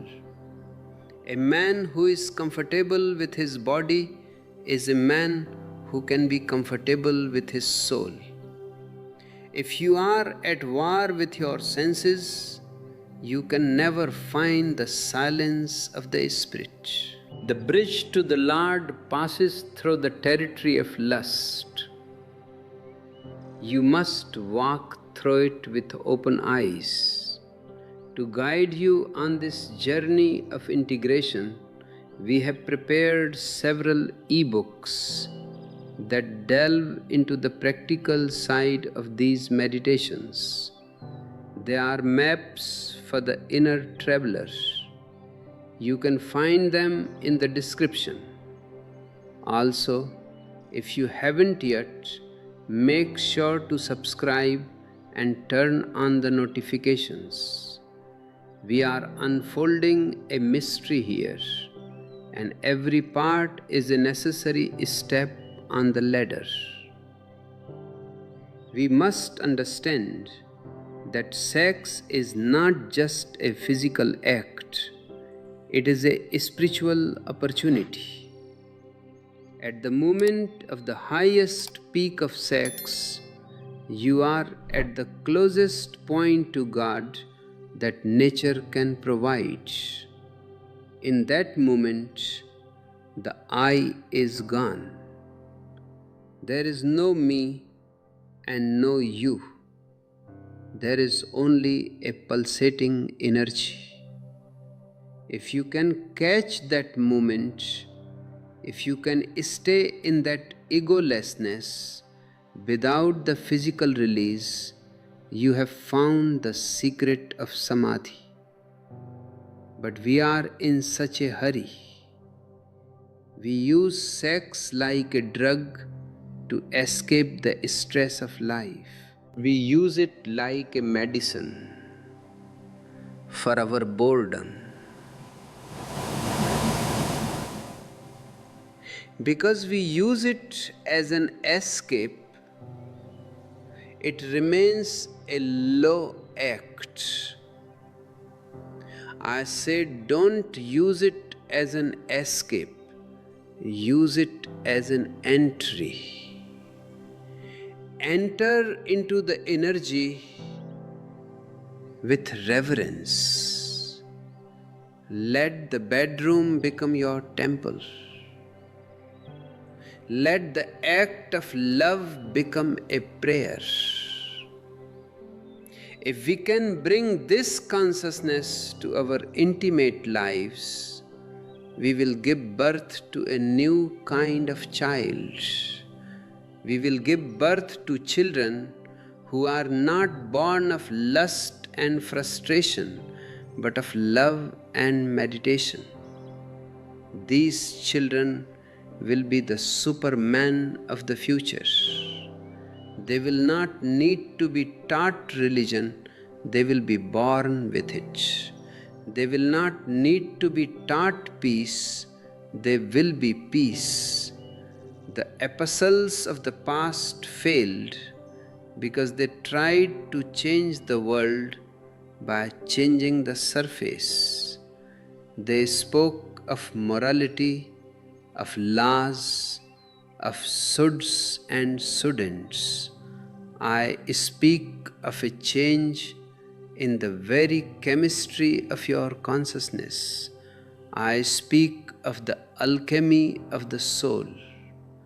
We must turn the lead of lust into the gold of the divine. This is why I am not a Mahatma or a saint in the traditional sense. I don't want to be put on a pedestal. I am just a man who has found a way to be whole. And I want to show you that you can be whole too.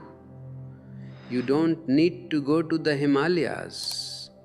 You don't need to fast or torture your body. You only need to understand.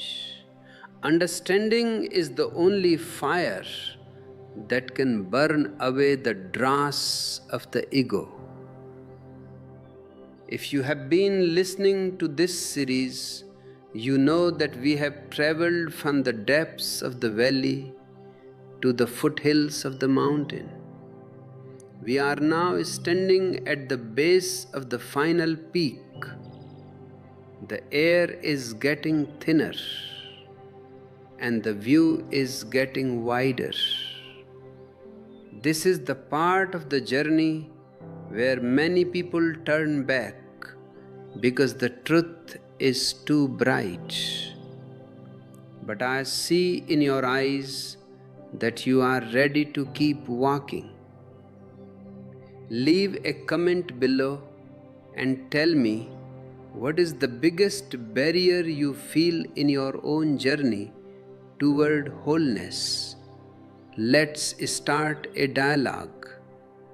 When we share our struggles, they lose their power over us. And please share this video with someone who is currently fighting themselves.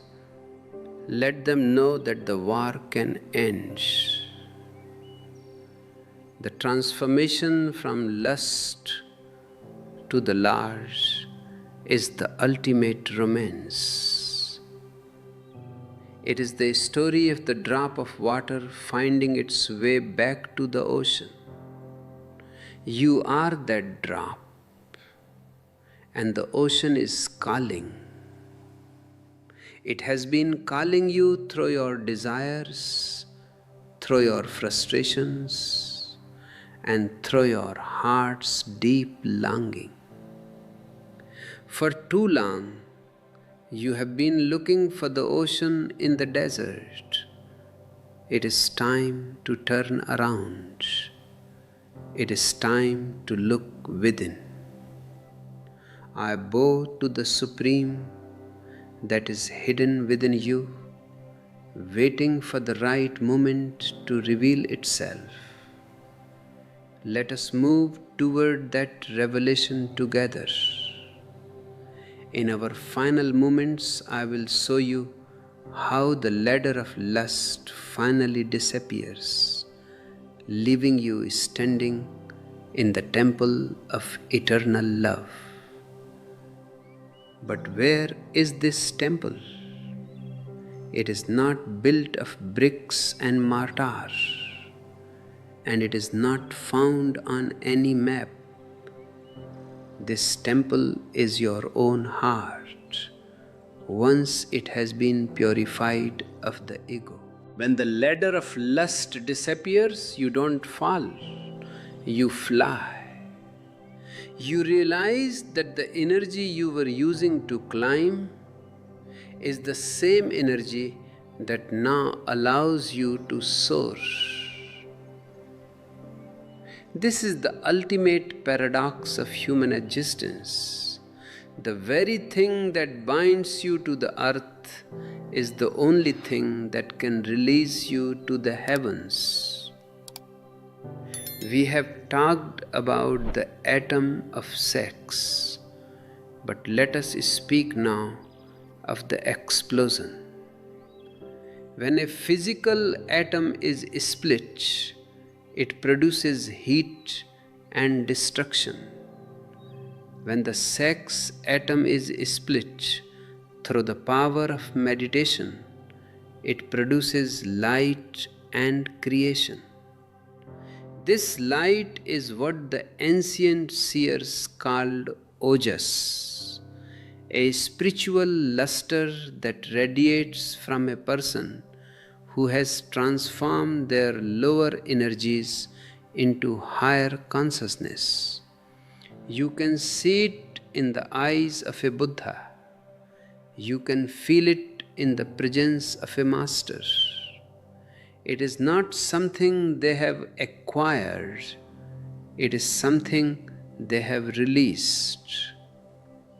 For centuries, you have been told to control your desires, but control is just another word for suppression.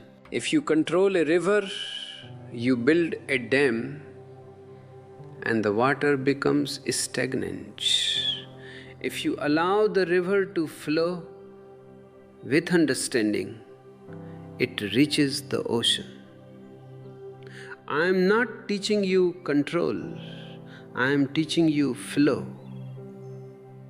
I am teaching you the art of being a witness to your own energy.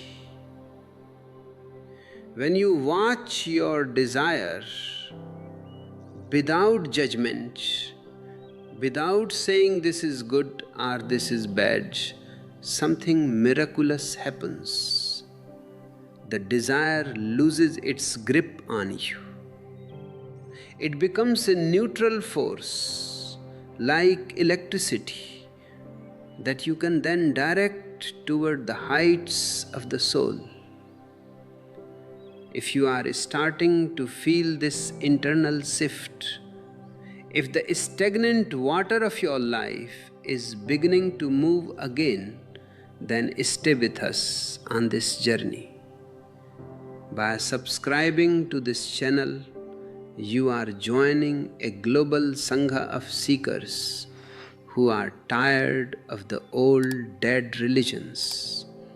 If you want to dive even deeper, our join button offers a way to become a pillar of this work.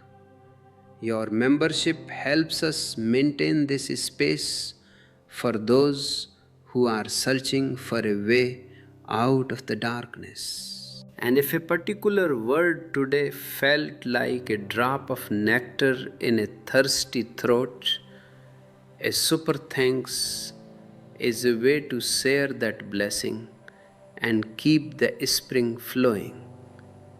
The priests tell you that God is far away, sitting on a throne in the clouds. I tell you that God is as close as your next breath. But you cannot find Him because you are too busy fighting with yourself. You are divided. One part of you wants to indulge, and the other part wants to be a saint. This internal civil war is the greatest tragedy of man. It makes you weak, it makes you fearful, and it makes you a hypocrite. You pray in the temple with a mind full of lust, and you indulge in the bedroom with a heart full of guilt. Neither your prayer nor your love is total. To be total is to be religious. If you are angry, be totally angry. If you are sexual, be totally sexual. If you are silent, be totally silent. In totality, the ego cannot exist. The ego only lives in the division, in the should and the shouldn't. When you are whole, you are holy. This wholeness is the destination of the journey from sex to superconsciousness. It is the stage where the physical and the spiritual are no longer two separate things, but two ends of the same spectrum. We must bring this wholeness into our society. Our education systems, our laws, and our marriages are all based on the idea of a divided man. We try to force people to be good, by making them afraid of being bad. But fear never creates virtue, it only creates clever criminals. A truly virtuous man is one who is so full of awareness that badness simply falls away, like a dry leaf from a tree. He doesn't try to be good, he is good because he is conscious. This consciousness is the key to a new humanity. Imagine a world where children are raised with a deep reverence for life, where they are taught to meditate as naturally as they are taught to read. Imagine a world where the meeting of a man and a woman is seen as a sacred ritual of the universe. In such a world, there would be no need for wars, no need for borders, and no need for the hollow religions that currently plague our earth. We would not need to seek God because we would be living in God every moment. If you are ready to be a part of this new world, I encourage you to look at the e-books we have made available. They contain the seeds of this new understanding, practical steps to help you move from the noise of the mind to the silence of the heart. Sharing this video is also an act of love. It might be the very thing someone else needs to hear to stop their own internal war. Let's spread this light together. As we approach the final threshold of this discourse, I want you to remember that you are not a sinner. You are not a mistake. You are a masterpiece of existence that has simply forgotten its own nature. The stones in your hand are gems, and the ladder you are climbing is made of your own divine energy. Don't let anyone tell you otherwise. Not the priests, not the politicians, and not the voices in your own head that speak of shame. When you sit in silence today, don't look for God. Just look at yourself. Look at the energy moving within you. Feel the pulse of life in your veins. That pulse is the only scripture you need. That energy is the only master you must follow. If you can become a friend to your own life force, the doors of the temple will open wide for you. I bow to the Supreme that is waking up within you. I bow to the courage that brought you here to listen to these words. Let us take the final steps together into the light that knows no shadow. But where is this temple? It is not built of bricks and mortar, and it is not found on any map. This temple is your own heart. Once it has been purified of the ego, when the ladder of lust disappears, you don't fall, you fly. You realize that the energy you were using to climb is the same energy that now allows you to soar. This is the ultimate paradox of human existence. The very thing that binds you to the earth is the only thing that can release you to the heavens. We have talked about the atom of sex, but let us speak now of the explosion. When a physical atom is split, it produces heat and destruction. When the sex atom is split, through the power of meditation, it produces light and creation. This light is what the ancient seers called ojas, a spiritual luster that radiates from a person who has transformed their lower energies into higher consciousness. You can see it in the eyes of a Buddha. You can feel it in the presence of a master.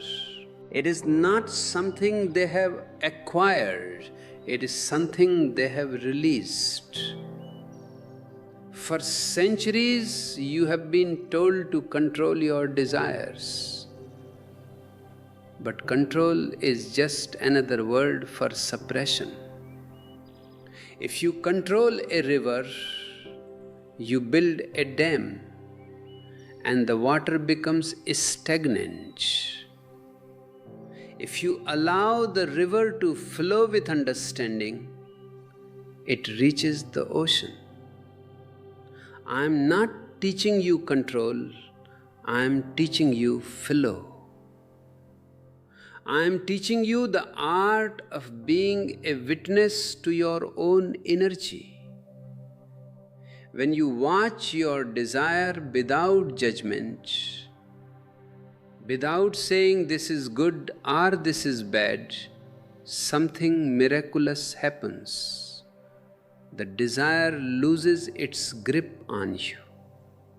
It becomes a neutral force like electricity that you can then direct toward the heights of the soul.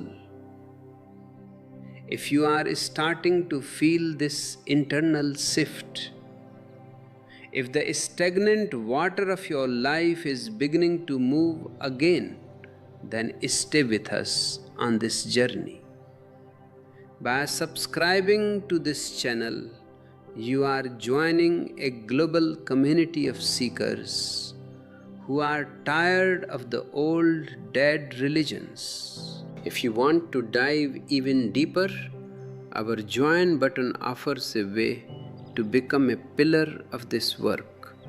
Your membership helps us maintain this space for those who are searching for a way out of the darkness.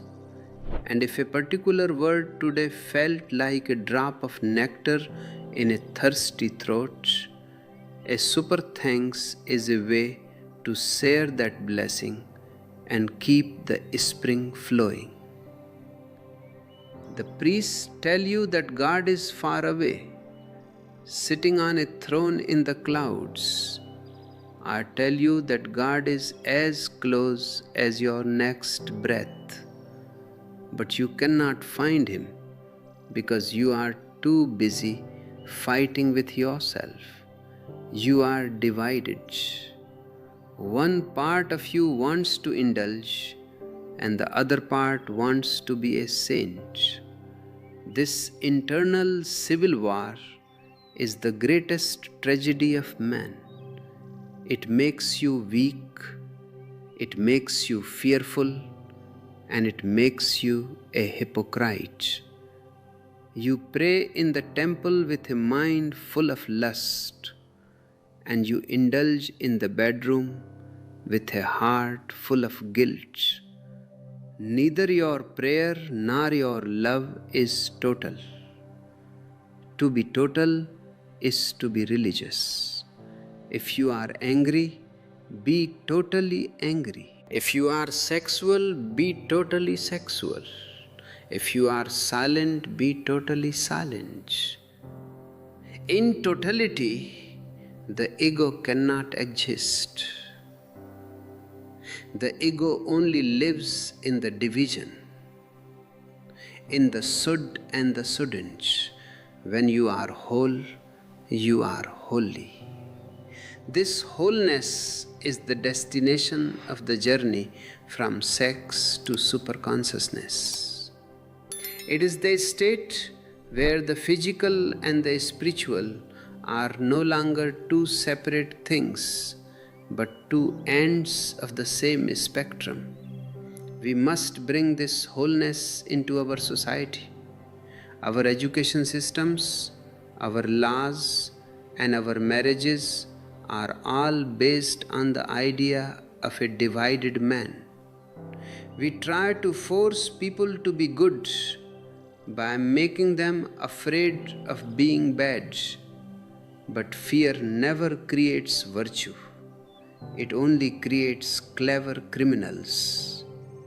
A truly virtuous man is one who is so full of awareness that badness simply falls away like a dry leaf from a tree. He doesn't try to be good, he is good because he is conscious.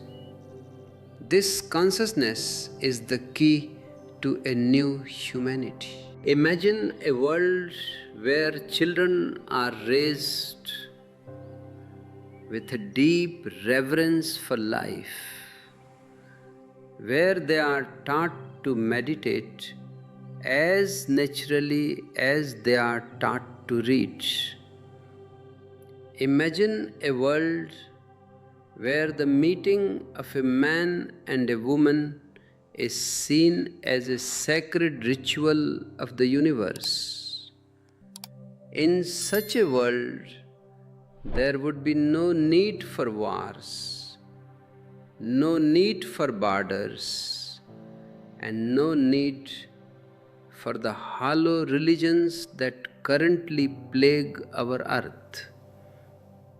We would not need to seek God because we would be living in God every moment. If you are ready to be a part of this new world, I encourage you to look at the e-books we have made available. They contain the seeds of this new understanding, practical steps to help you move from the noise of the mind to the silence of the heart. Sharing this video is also an act of love. It might be the very thing someone else needs to hear to stop their own internal war. Let's spread this light together. As we approach the final threshold of this discourse, I want you to remember that you are not a sinner. You are not a mistake. You are a masterpiece of existence that has simply forgotten its own nature. The stones in your hands are gems, and the ladder you are climbing is made of your own divine energy. Don't let anyone tell you otherwise. Not the priests, not the politicians, and not the voices in your own heads that speak of shame. When you sit in silence today, don't look for God. Just look at yourself. Look at the energy moving within you. Feel the pulse of life in your veins. That pulse is the only scripture you need. That energy is the only master you must follow. If you can become a friend to your own life force, the doors of the temple will open wide for you. let us speak of the dissolution of the self. There is a story of a salt doll that went to measure the depth of the ocean. It walked into the waves, and as it went deeper, it began to melt. At the moment it completely disappeared, it finally knew the depth of the sea. This is what happens to the seeker. You don't find the truth, you become the truth by disappearing. Love is the beginning of this melting. Meditation is the process, and the final state, what we call God or Samadhi, is the total dissolution. Someone once came to me and said he wanted to be a religious man, but he didn't want to lose himself.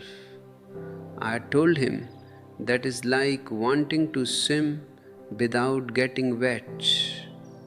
Religion is the art of dying. Only those who are ready to die to the small petty self can be born into the vast infinite life. This is what it means to go from lust to the large. Lust is the desire to take.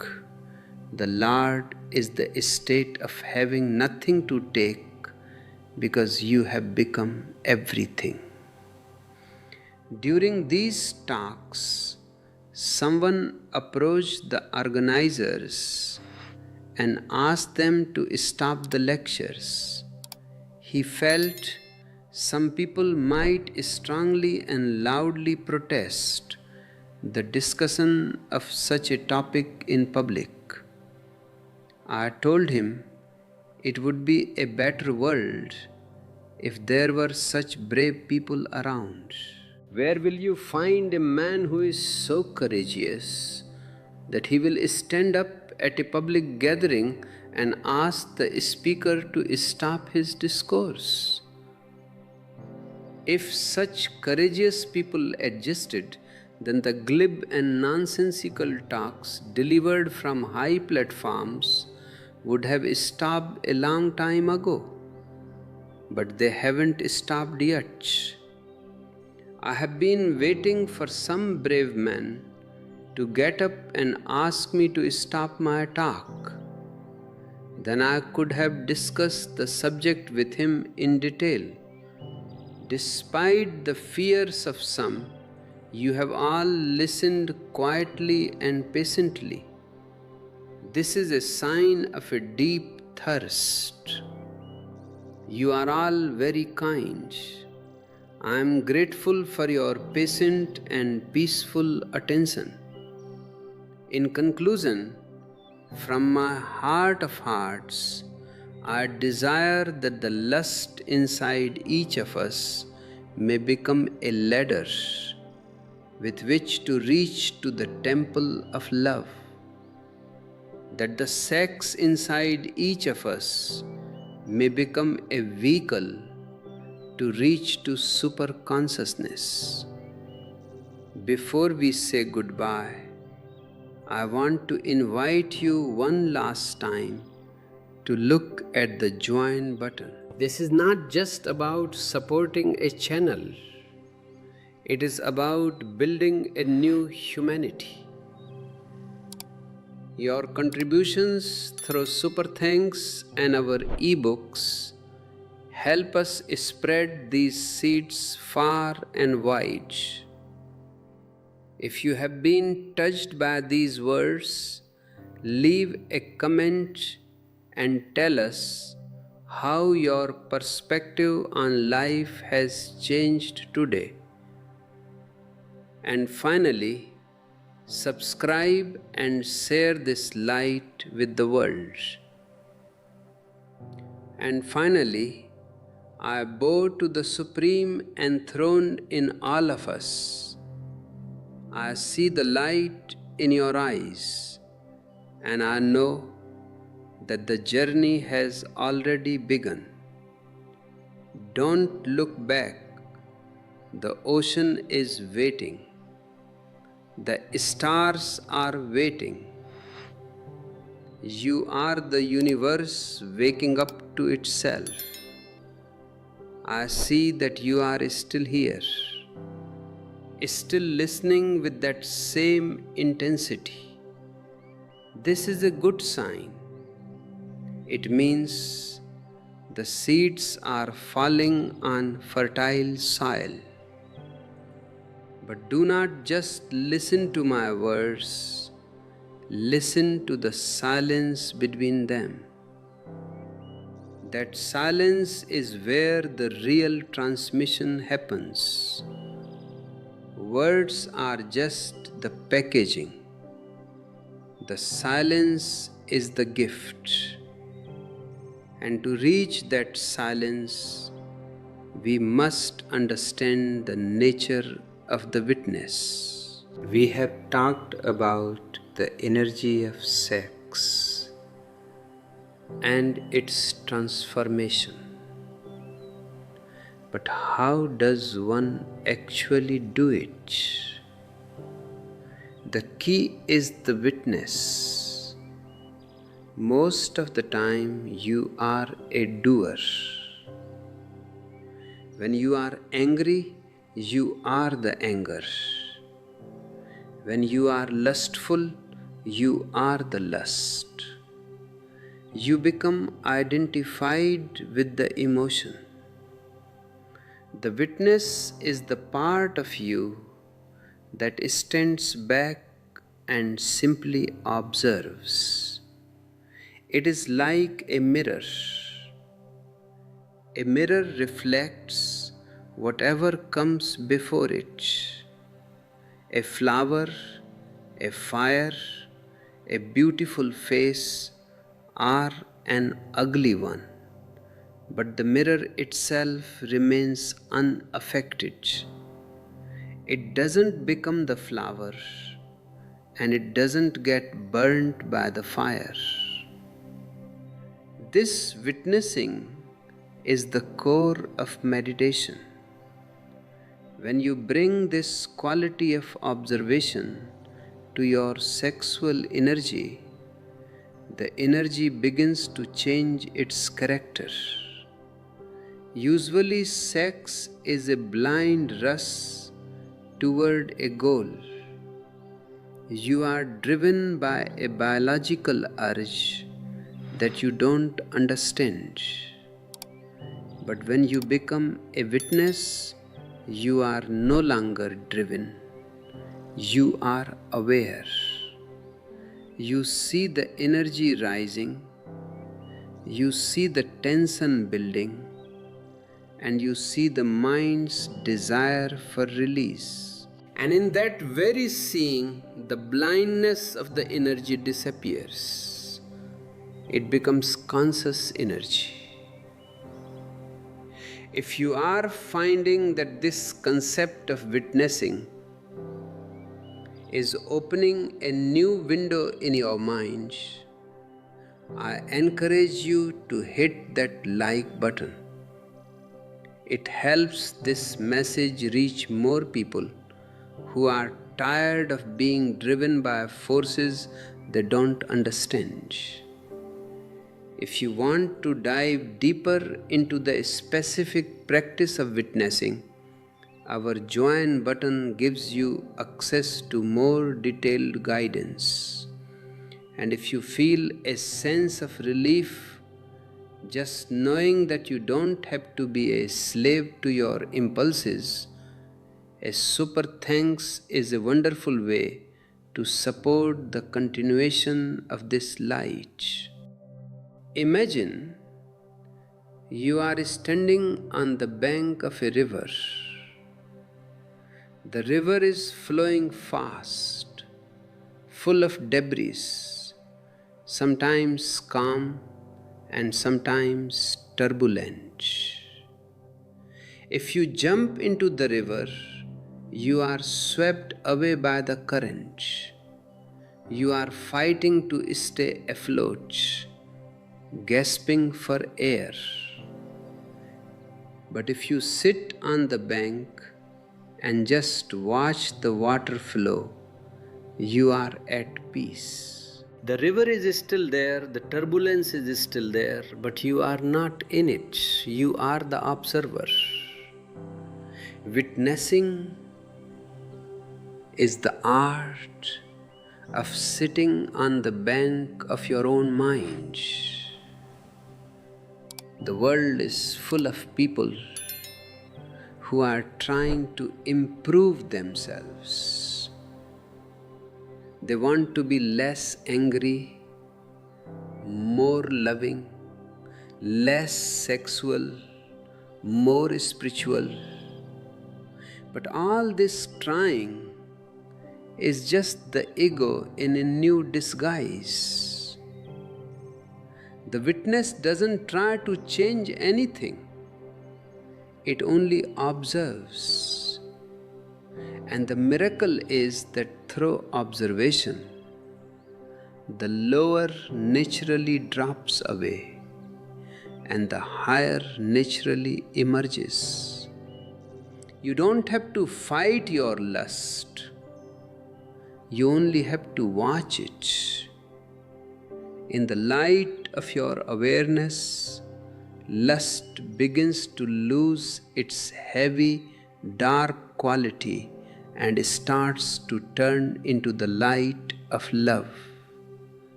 This is the alchemy I am talking about. It is not a moral struggle. It is a shift in consciousness.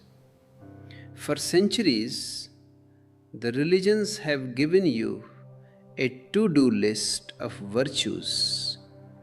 I am giving you a to-be state of awareness. A virtuous person who is not conscious is just a robot. A conscious person doesn't need rules because his own awareness is his guide. He doesn't do good because he is told to. He does it because it is the only thing that makes sense in the light of his awareness. To help you cultivate this state of being, we have published ebooks that provide daily meditations for the modern seeker. You can find them in the description. Also, don't forget to subscribe so you don't miss the final parts of this unfolding mystery. Your presence here is what makes this dialogue possible. I want to talk to you about the empty boat. This is an old story from Lao Tzu. A man is crossing a river in a boat. Suddenly, another boat hits his boat. The man gets very angry. He starts shouting at the other boat, calling the person in it names, ready to pick a fight. But then he looks closer and sees that the other boat is empty. There is nobody in it. Immediately his anger vanishes. He laughs. Why? Because there is no someone to be angry at. The anger was dependent on the idea that there was an ego in the other boat attacking his ego. Most of your life is spent shouting at empty boats. You think your partner is making you miserable, or your boss, or the government, but these are all empty boats. The misery is coming from your own lack of witnessing. If you were an empty boat, that is, if you had no ego, nobody could hurt you. The arrow of someone else's anger would just pass through you because there is nobody there to be hit. This emptiness is the ultimate goal of meditation. When you bring this emptiness into the act of sex, it becomes something divine. Two empty boats meeting on the river of life. There is no man trying to possess a woman, and no woman trying to manipulate a man. There is only the meeting of energies. In that meeting, the boundaries of the self disappear. This is the super consciousness I have been speaking about. It is the realization that you are not the small, separate I that you thought you were. You are the entire river. You are the ocean. If you are ready to stop shouting at empty boats and start becoming one yourself, leave a comment below. Tell me, what empty boats have you been fighting with lately? Sharing your story helps others see the humor and the futility of the ego's games. And if you want to support our mission to bring this emptiness to a world full of noise, your contributions through super thanks are deeply appreciated. The journey from the atom of sex to the super atom of the soul is a journey from somebody to nobody. It sounds scary to the ego, but it is the greatest freedom there is. To be a nobody is to be everything. When you are no longer confined by the walls of your personality, you are as vast as the sky. You are as deep as the sea. You are as eternal as the stars. Stay with me. We have a few more steps to take before the sun fully rises on this new day of consciousness. To move from the empty boat into the realm of the Absolute, one must encounter what the Zen masters call the sound of one hand clapping. You are accustomed to the music of duality, the hand meeting the hand, the man meeting the woman, the body meeting the body. This is the music of conflict and contact. But there is a music that arises from within, where there is no other. This is the music of your own soul. When the energy of sex is no longer projected outward to find another person, it begins to vibrate within your own being. It becomes a silent sound, a melody of pure existence. Most people are afraid of this silence. They fill their lives with noise, television, gossip, work, even religious chanting, because the silence feels like death. But I tell you, this silence is the only real life. In this silence, the sex atom finally splits. You have spent your life looking for a spark in the darkness through the friction of two bodies. That spark is real, but it is fleeting. When you turn inward, you discover the sun that never sets. You discover that you are not a beggar seeking a few crumbs of pleasure from someone else, but a king sitting on a throne of infinite bliss. If you are beginning to hear this silent music, if these words are vibrating in a part of you that has been asleep for a long time, then do not let this moment pass. I invite you to subscribe to this channel and stay within this energy field. It is a way of saying to the universe that you are ready to wake up.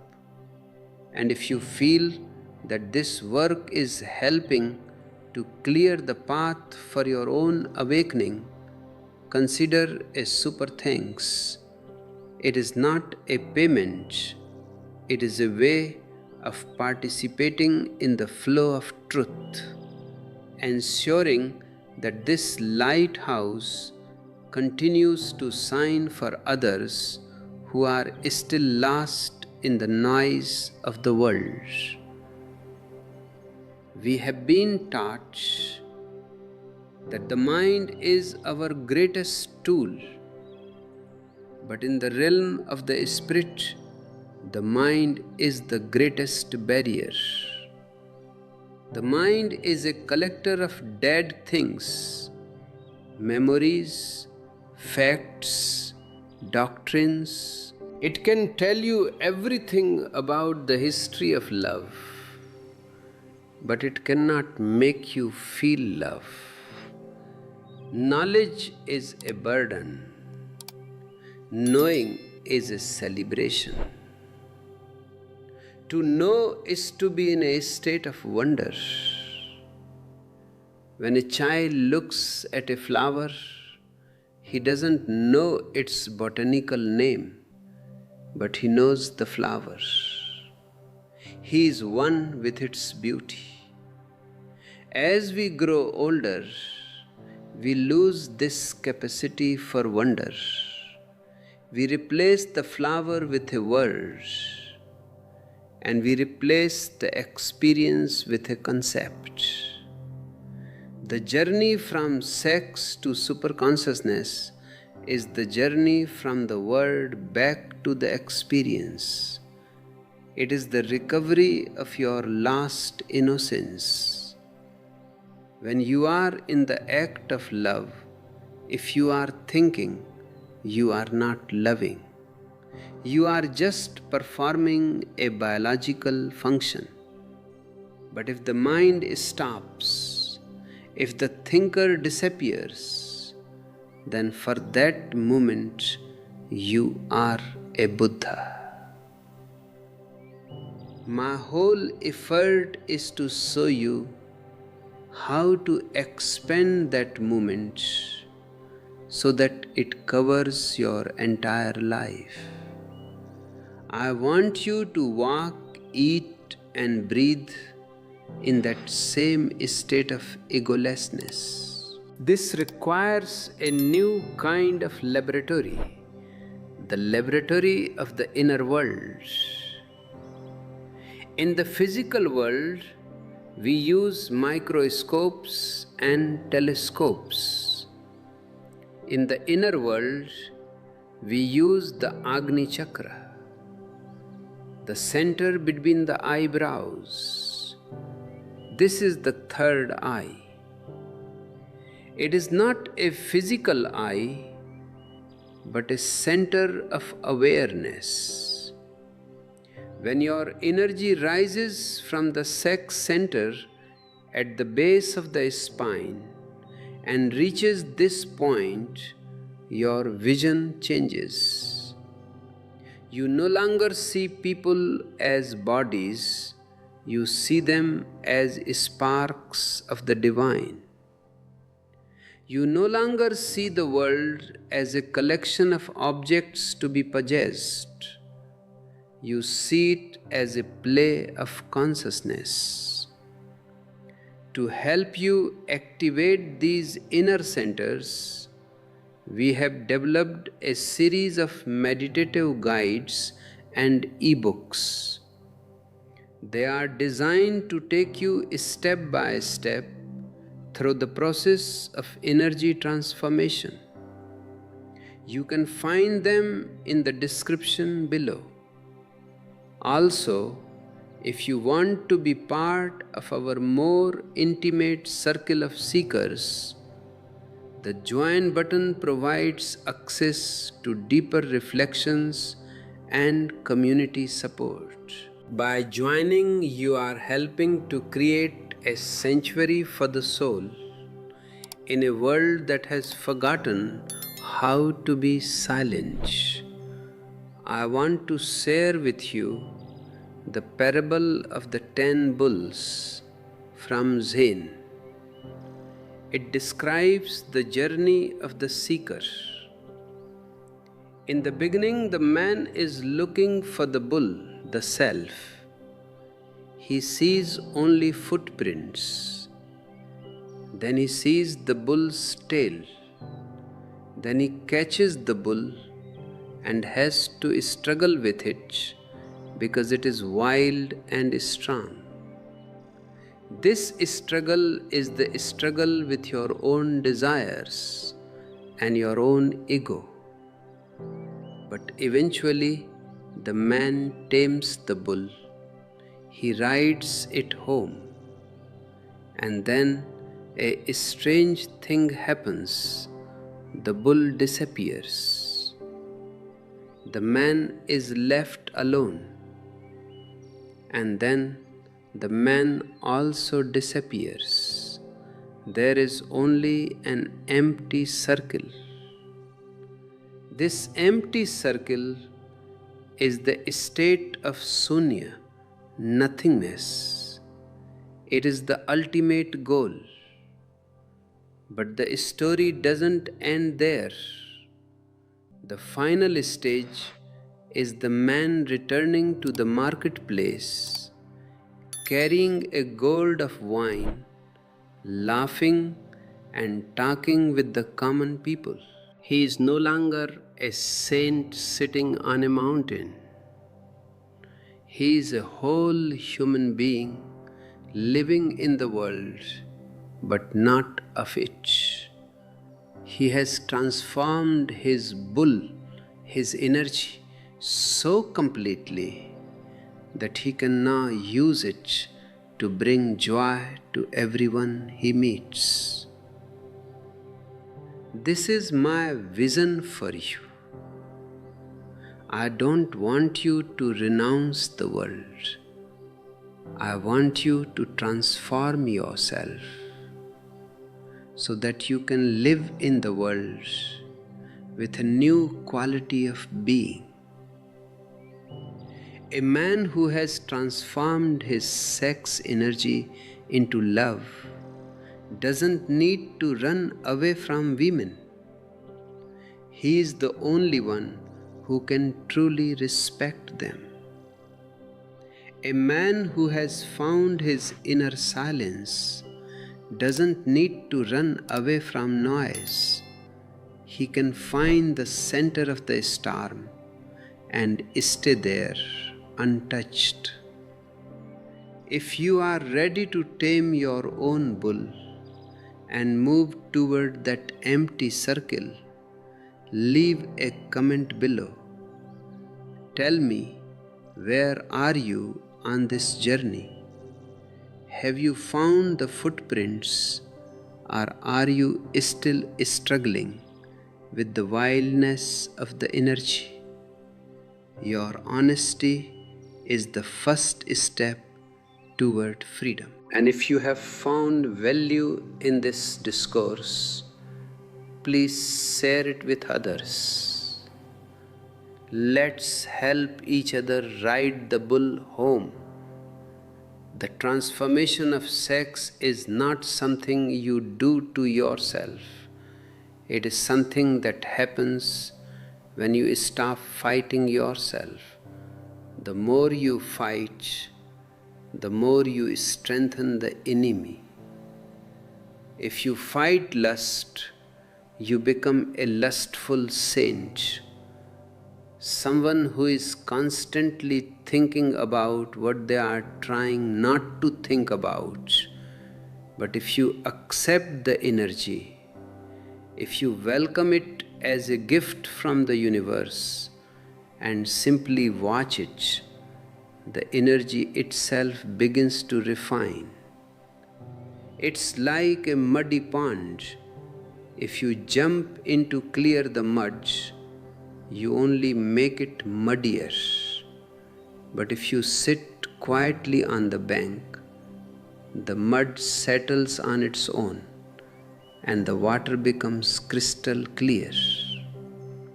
This clarity is your birthright.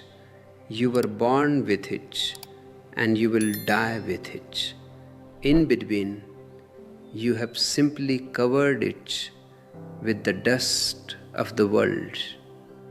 I am here to help you blow away that dust, but I can only point the way. You must do the walking. No one can eat for you, no one can sleep for you, and no one can become enlightened for you. You are the only one responsible for your own soul.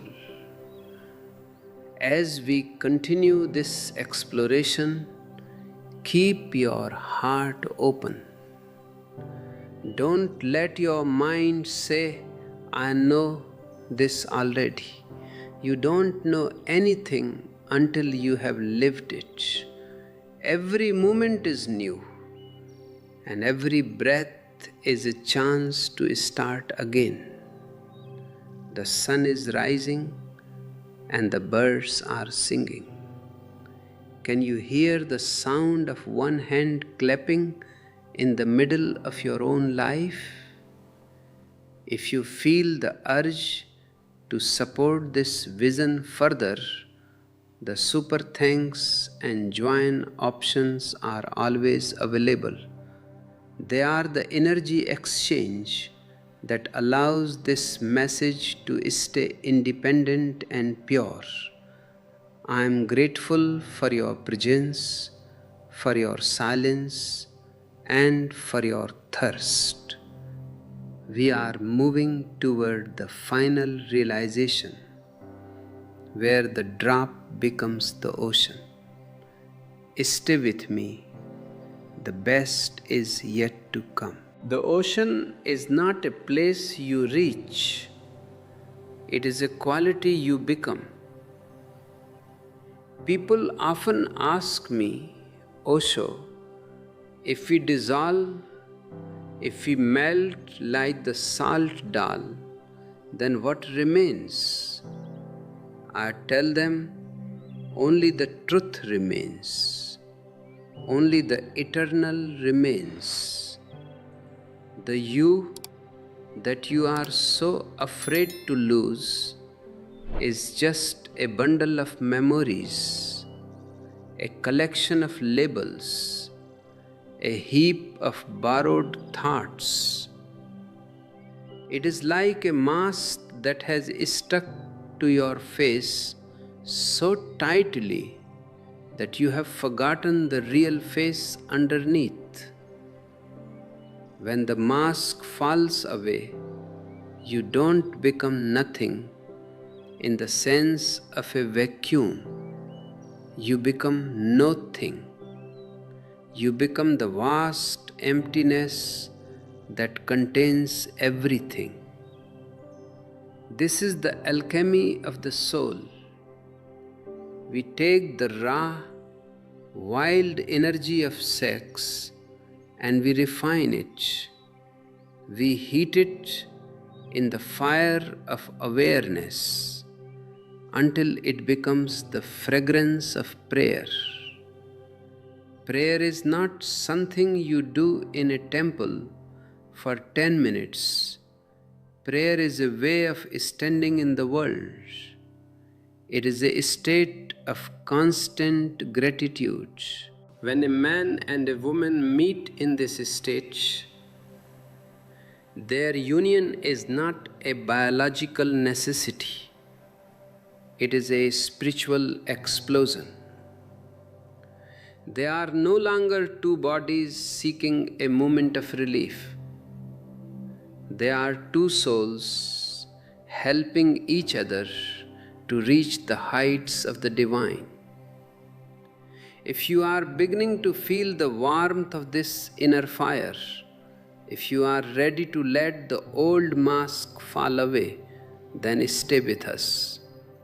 By clicking the join button, you are declaring your commitment to this transformation. You are helping us create a space where the truth can be spoken without fear.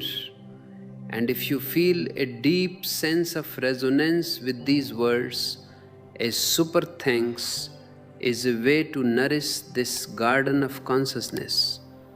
It allows us to reach into the dark corners of the world and bring this light to those who have been told that their nature is a sin.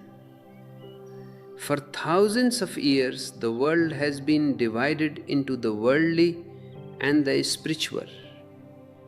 The worldly people indulge in the body and forget the soul.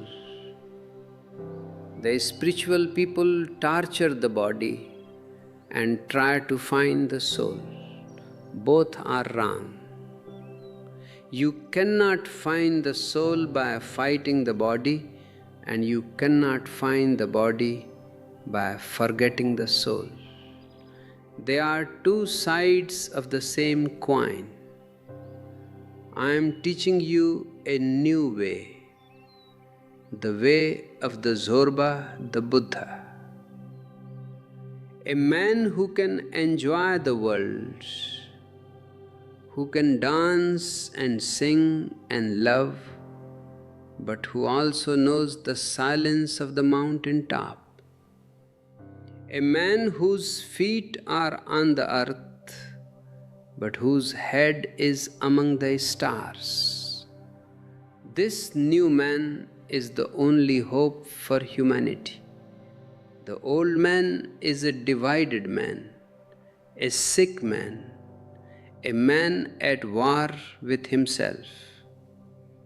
And a man at war with himself will inevitably go to war with others. The Third World War is not being prepared in the offices of the politicians. It is being prepared in the hearts of the millions of people who are suppressing their nature. Suppression creates a hidden violence that eventually bursts forth. If you want peace in the world, you must first find peace within yourself. And you cannot find peace as long as you are fighting your own life force. To help you find this internal peace, we have made our e-books available. They are practical guides to the meditation techniques I am describing. They are not to be read as philosophy, they are to be lived as a lifestyle. Also, please subscribe and share this video with those who are tired of the old conflicts. Every time you share this light, you are helping to weaken the darkness of the world. Your engagement is a vital part of this revolution of the spirit. Consider the energy centers within you. At the base of the spine is the Muladhara, the center of sex. It is the earth center. At the top of the head is the Sahasrara, the 1,000-petaled lotus of super consciousness. The energy must travel from the earth to the sky. This is the journey of the Kundalini. It is not some mysterious occult force. It is simply your own life energy moving upwards. When it stays at the base, you are an animal. When it reaches the heart, you are a human. When it reaches the crown, you are a god. But the journey cannot even begin. if you are ashamed of the starting point, if you hate the base of the spine, the energy will never rise. You must bless the base. You must say thank you to the sexual energy, for it is the very energy that can take you to the divine. Acceptance is the fuel for the journey. When you accept yourself totally, the energy finds its own way upwards. It is like a flame. It always points toward the sky. It is only your guilt and your fear that keep it pressed down toward the earth. I want to speak to you about the science of conception. If we want a better world, we must bring better souls into it. Most children are born out of a moment of unconsciousness, a moment of accidental passion. But if a man and a woman can meet in a state of meditation, if they can make their act of love a prayer, they create a different kind of magnetism. They attract a soul that is already on a higher level of awareness. This is how we will create a new humanity, not through politics, not through laws, but through the laboratory of the womb.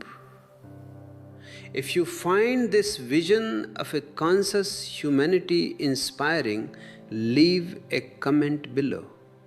Tell me, do you believe that we can change the world by changing how we bring life into it? Your thoughts are important to us. And if you are moved to support our efforts to bring this science of the soul to the world, the join button and super thanks are the ways you can participate. We are not just making videos, we are planting seeds for a new age. The world is a great marketplace, and everyone is trying to sell you something. The politicians sell you power, the priests sell you heaven, the merchants sell you pleasure. I am not selling you anything. I am trying to take away your illusions. I am a thief. I want to steal your I, your ego, your masks. Because only when you are empty can you be filled with the divine. Only when you have nothing can you have everything. Do not be afraid of this emptiness. It is not the emptiness of a grave. It is the emptiness of a womb.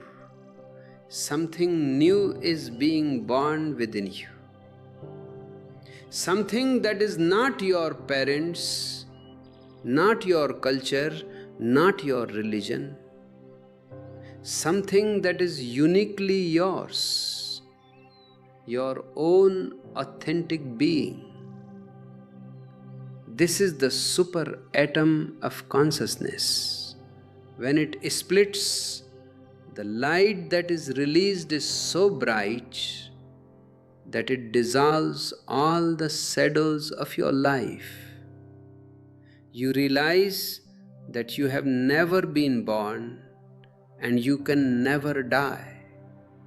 You are the eternal life that moves through all forms. As we move toward the final synthesis, keep your awareness focused. Don't let your mind wander into the past or the future. Stay in the now. The now is the only door to the eternal. The journey from sex to superconsciousness is not a journey in time. It is a journey in depth. It is a plunge into the center of your own being. And at that center you will find that the lover and the beloved are one. The search is over. You have arrived. I am grateful for your silence. I am grateful for your love. We are one in this silence. We are one in this love. Let the dance continue. Let the song be sung. The sun has risen and the shadows have fled. You are home. We are standing at a point where the river is about to meet the sea. Many people feel a certain fear at this stage because as the river approaches the ocean, it begins to lose its narrow banks.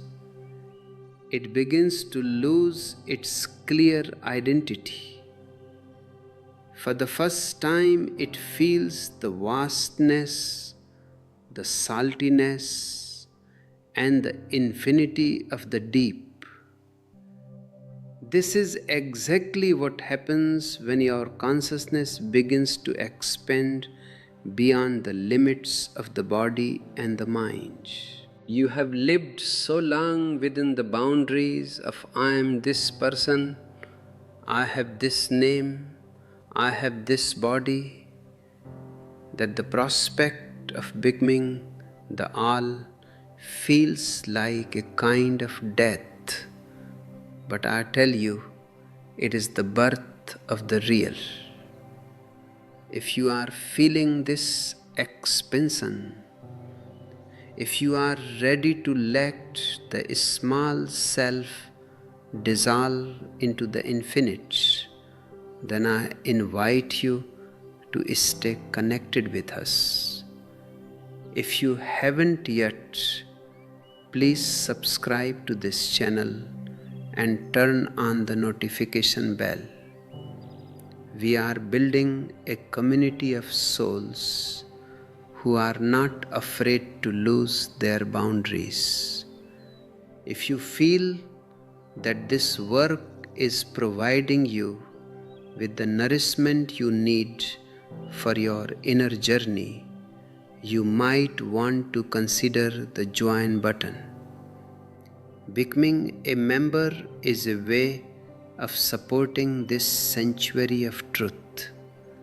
And for those who have experienced a sudden flash of insight today, a super thanks is a beautiful way to share that energy and keep this flame burning for others who are still in the dark. I want to speak to you about the art of doing by not doing. This is one of the deepest secrets of the transformation of energy. When you are in the act of love, or when you are in the act of meditation, the more you try, the less you succeed. If you try to be silent, the very effort of trying creates a noise in your mind. If you try to be egoless, the I that is trying to be egoless becomes stronger. The secret is to relax. It is to let go. It is to allow the universe to act through you. In the ancient texts, this is called Wu Wei. It means effortless action. Think of a leaf falling from a tree. The leaf doesn't try to reach the ground. It doesn't have a plan. It doesn't have a goal. It simply lets go of the branch and allows the wind and gravity to take it. It dances with the wind and eventually it rests on the earth. Your sexual energy is like that leaf. If you try to control it, you are like a person trying to force the leaf to fall in a certain way. But if you relax, if you become a witness to the energy without trying to direct it, the energy finds its own way to the heart and then to the crown. It is a natural process. Nature knows the way. You have only forgotten how to trust nature. To help you rediscover this trust, we have created a series of e-books that focus on the path of surrender and the art of letting go. They are practical tools for the modern seeker who is tired of the struggle. You can find them in the description. Also, please share this video with those who are constantly trying to be spiritual. Let them know that the path to the divine is not a struggle, but a relaxation. Your shares help us reach the hearts that are ready to stop fighting. The world is full of doers. We are taught from childhood that we must achieve, we must succeed, we must make something of ourselves. This ambition is the greatest poison for the soul. Ambition is always in the future. The soul is always in the present. Sex is often used as a tool for ambition. Man wants to conquer the woman wants to possess the man. This is not love, this is politics. It is a power game. But when you move into the state of not doing, the power game ends. You are no longer trying to get anywhere. You are just being. And in that being, the energy of sex is naturally transformed into the fragrance of love.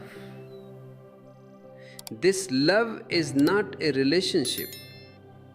It is a state of being. You don't fall in love. You become love. And once you are love, it doesn't matter who is in front of you. You are loving toward the trees, toward the stones, toward the strangers, and toward yourself. This is the state of the Buddha. He didn't love anyone in particular because he was love itself. His very presence was a healing. His very silence was a sound. This is the potential that is hidden within your sexual energy. It is the seed of this universal love.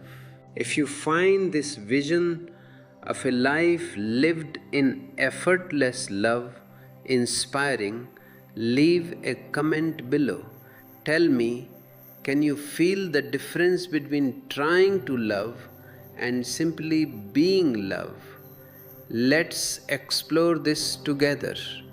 And if you are moved to support our mission to bring this message of relaxation to a stressed and ambitious world, your contributions through super thanks and the join button are the fuel for this work. We are not just sharing ideas, we are sharing a new way of living. I want to talk to you about the middle way. Buddha always taught the path between the extremes. Indulgence is one extreme, suppression is the other. Both keep you tied to the ego. Indulgence makes you a slave to the body, suppression makes you a prisoner of the mind. The middle way is the path of awareness. It is the path where you neither indulge nor suppress, you simply observe. You are like a tightrope walker. If you lean too much to the left, you fall. If you lean too much to the right, you fall. You stay in the center. And in that center, there is a perfect balance. This balance is the state of super consciousness. It is the state where you are fully aware of your body, but not identified with it. You are fully aware of your mind, but not identified with it. You are the space in which the body and the mind exist. This is the ultimate freedom. No one can take it from you, and no one can give it to you. You have to find it for yourself. But I am here to tell you that it is possible. It is not just for the saints of the past, it is for you here and now. As we continue, stay in this state of balance. Don't be in a hurry to reach the end of the video.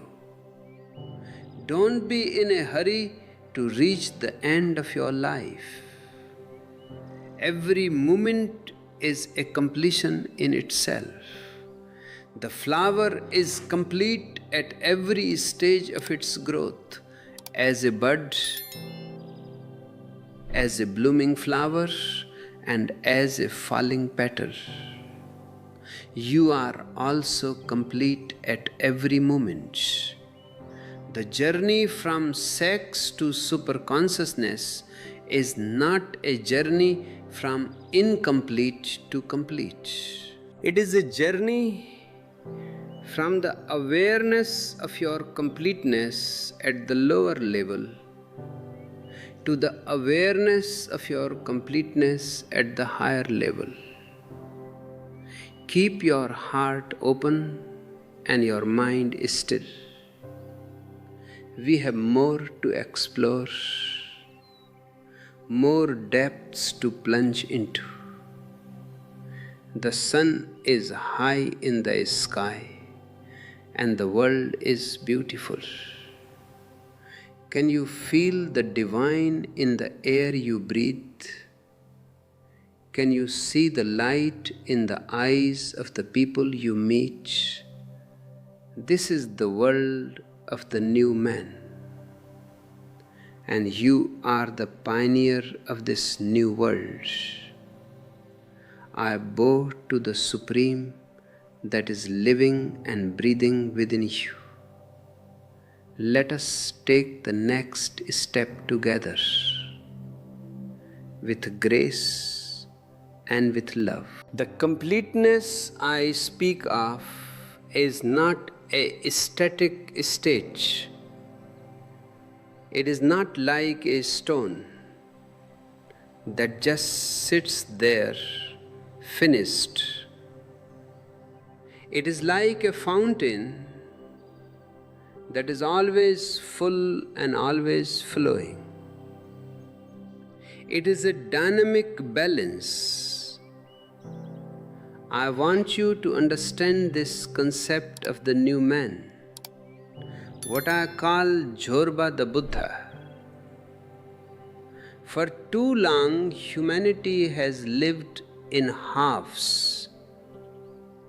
The Jorbas of the world have lived for the body, for the senses, for the material pleasures.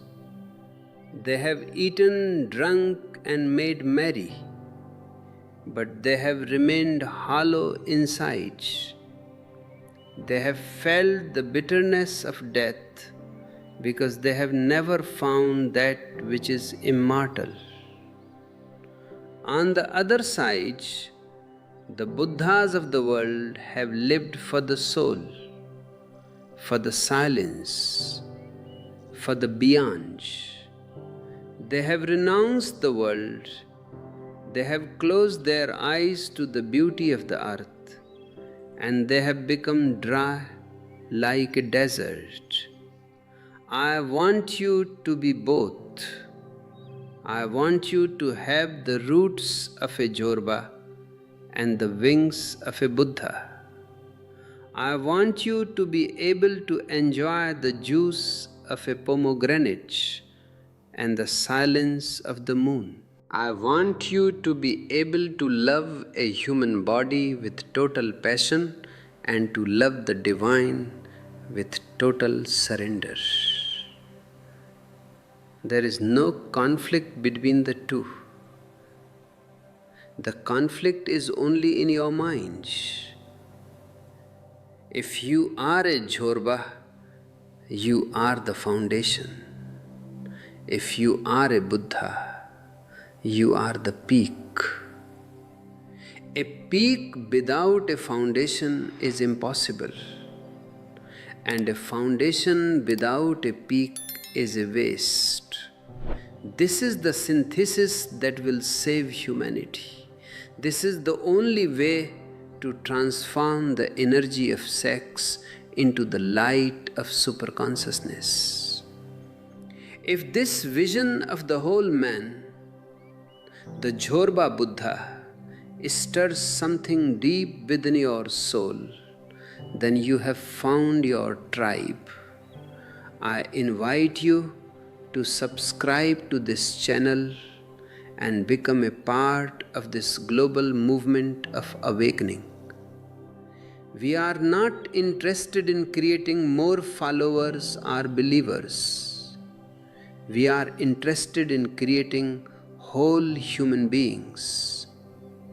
If you find value in these discourses, if they are helping you to bridge the gap between your material and spiritual life, consider supporting us through a super thanks. This contribution is like adding oil to the lamp, ensuring that the light of truth continues to reach those who are still wandering in the dark.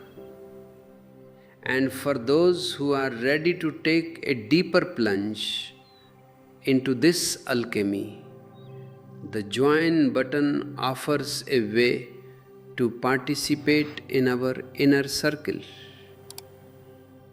We must look at the way we perceive the world. Usually our eyes are eyes of desire. When you look at a beautiful person, your eyes are like claws. You want to possess, you want to grab, you want to use. This is the gaze of lust. But when the energy is transformed, your eyes become eyes of blessing. You look at the same person, but you no longer want to grab anything. You are just happy that such beauty exists. You are grateful to the universe for this manifestation. Your gaze becomes a shower of grace. This is the difference between the two eyes and the third eye. The two eyes are the eyes of duality, of the me and the other. The third eye is the eye of unity. When you look through the third eye, the other disappears. You see yourself in everyone and everything. This is not a philosophy, it is a physiological change. When the energy rises to the Agni Chakra, the center between the eyebrows, your very nervous system is rewired. You begin to see the world as a play of light. This is why I speak of meditation as a science. It is the most precise science in the universe. It is the science of the observer. To help you cultivate this new gaze, we have prepared e-books that provide specific meditative exercises to activate the higher centers of consciousness. These are tools to help you move from the biological to the spiritual. You can find them in the description. Also, please share this video. Every time you share these words, you are helping to change the collective consciousness of the world. You are helping to replace the gaze of lust with the gaze of love. I want to tell you a story about a king who was obsessed with his own image. He had mirrors in every room of his palace. He spent hours admiring his reflection. He thought he was the most beautiful man in the world. One day, a wandering monk came to the palace. The king showed him all the mirrors and asked, "What do you see?" The monk laughed and said, "I see a man who is so afraid of disappearing that he has surrounded himself with phantoms." The king was angry and asked, "What do you mean by phantoms?" The monk took the king to a calm lake and said, "Look at the water. When the wind blows, the image is distorted. When the sun goes down, the image disappears. This is your ego. It is a reflection that depends on the world. I want to show you the one who is not a reflection." The king was intrigued. The monk taught him how to sit in silence and look within. After many months, the king realized that the one who was looking at the mirrors was not the body and not the reflection, but a vast, silent awareness. He realized that the I he had been so proud of was just a bundle of memories. He broke all the mirrors in the palace and said, "Now I can see, because there is nothing to look at." This is the state of the witness. When you are in the act of sex, if you can be the witness, then the mirrors of the other person's body disappear. You are no longer looking at a body, you are looking at the source of life. And when you look at the source, you realize that it is the same source that is within you. The lover and the beloved melt into a single flame. This is the super atom splitting. This is the moment of samadhi. If you are ready to break the mirrors of your ego and find the one who is not a reflection, leave a comment below. Tell me, what mirrors are you still holding on to? What images of yourself are you afraid to let go of? Sharing your struggle is the first step toward breaking the illusion. And if you want to support our mission to bring this radical freedom to a world enslaved by images, your super thanks and join memberships are the energy that keeps this work alive. The transformation of sex is the greatest revolution possible for a human being. It is the only revolution that matters. Political revolutions come and go, but they only change the people in power. They don't change the human heart.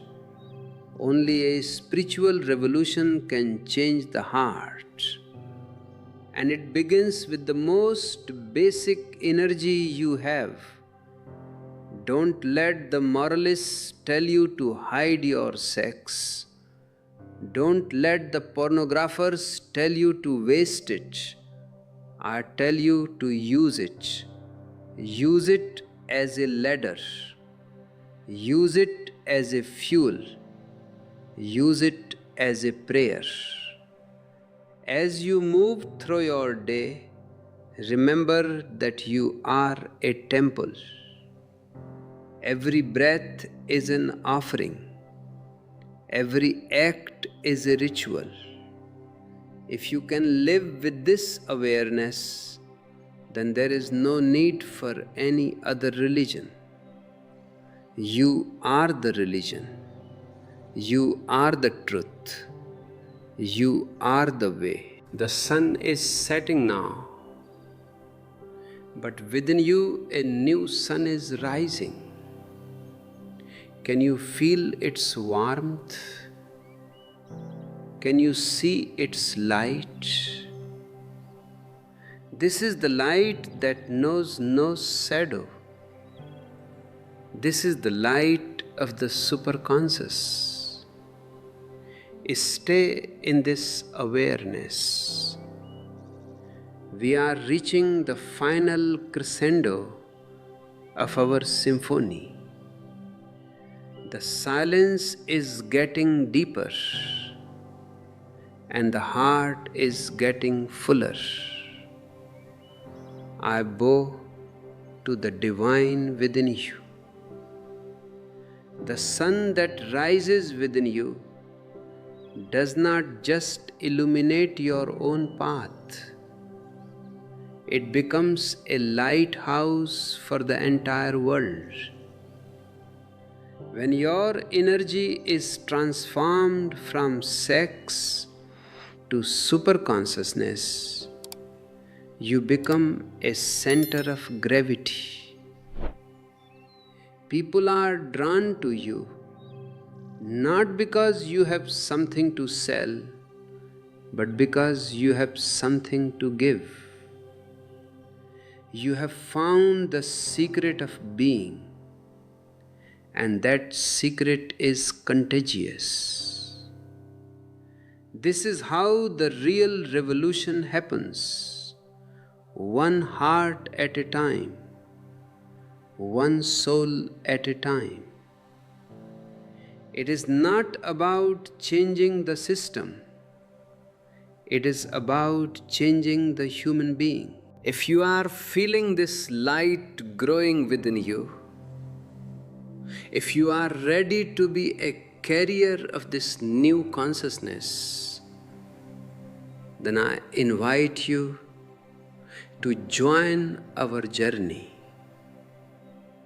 By subscribing to this channel, You are aligning yourself with a frequency of truth that is rare in this world. If you find that these words are clearing the fog of your mind and warming the coldness of your heart, perhaps you would like to consider the join button. Becoming a member is a way of saying yes to your own awakening and supporting the spread of these seeds to every corner of the earth. And for those who have experienced a deep moment of Satori today, a super thanks is a beautiful energy exchange that keeps this transmission alive and independent. We have spent so much time looking for love in the other, but the real love is a discovery of the self. When you are empty of ego, you are full of God. And when you are full of God, you don't look for love. You are the source of love. You are the well that never runs dry. You can give, and yet you remain full. This is the miracle of the Spirit. The more you give, the more you have. This is the exact opposite of the material world, where the more you give, the less you have. In the world of energy, sharing is growing. This is why I encourage you to share this video, not for the sake of numbers, but for the sake of the truth. There are millions of people who are suffering in the darkness of suppression. People who are fighting their own nature and losing the battle every day. Your one share might be the hand that pulls them out of the abyss. It might be the word that gives them the courage to stop fighting and start witnessing. Your engagement, your likes, your comments, your shares is a vital part of this spiritual alchemy. I want to talk to you about the return to the marketplace. After the seeker has climbed the mountain, after he has seen the light and experienced the silence, he must come back. He cannot stay on the mountain forever. If he stays on the mountain, his realization is incomplete. He must bring the silence into the noise. He must bring the light into the darkness. He must be able to walk among the crowds and still remain alone. He must be able to touch the mud and still remain a lotus. This is the ultimate test of your superconsciousness. To help you navigate this return to the world, we have published several ebooks that focus on Zen in the city. How to maintain your meditative quality while living a modern, busy life. They are maps for the Zorba Buddha who lives in the 21st century. You can find them in the description below. These tools are designed to help you integrate your higher awareness with your daily responsibilities so that your work, your relationships, and your play all become parts of your meditation. I want to share one final story with you. There was once a master who was dying. His disciples gathered around him, crying and asking for one last piece of advice. The master opened his eyes, smiled, and said, "I have been telling you for 40 years, but you were always looking for something complicated. Here is the secret. Be a light unto yourself. Don't follow me. Don't follow the scriptures. Don't follow the traditions. Just follow your own awareness. Everything else is a shadow." Then he closed his eyes and disappeared into the great silence. This is my message to you. Be a light unto yourself. I am not your leader, and I am not your savior. I am just a friend who is walking alongside you. I have seen a few things on the path, and I am sharing them with you. But the path is yours, and the walking must be yours. The energy of sex is your fuel, and the light of superconsciousness is your destination. Don't be afraid of the fuel, and don't be distracted by the roadside attractions.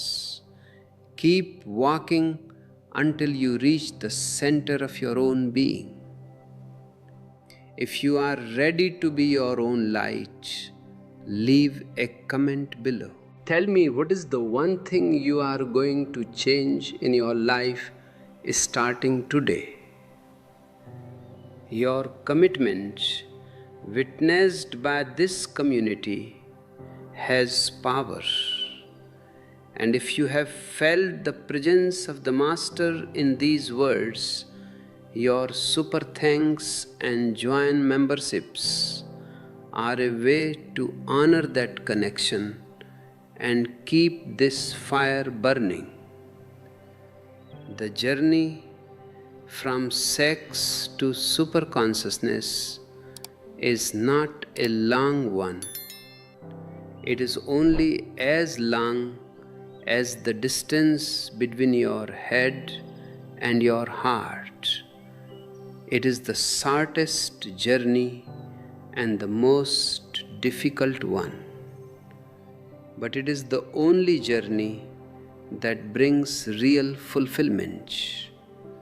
Everything else is just a game of shadows.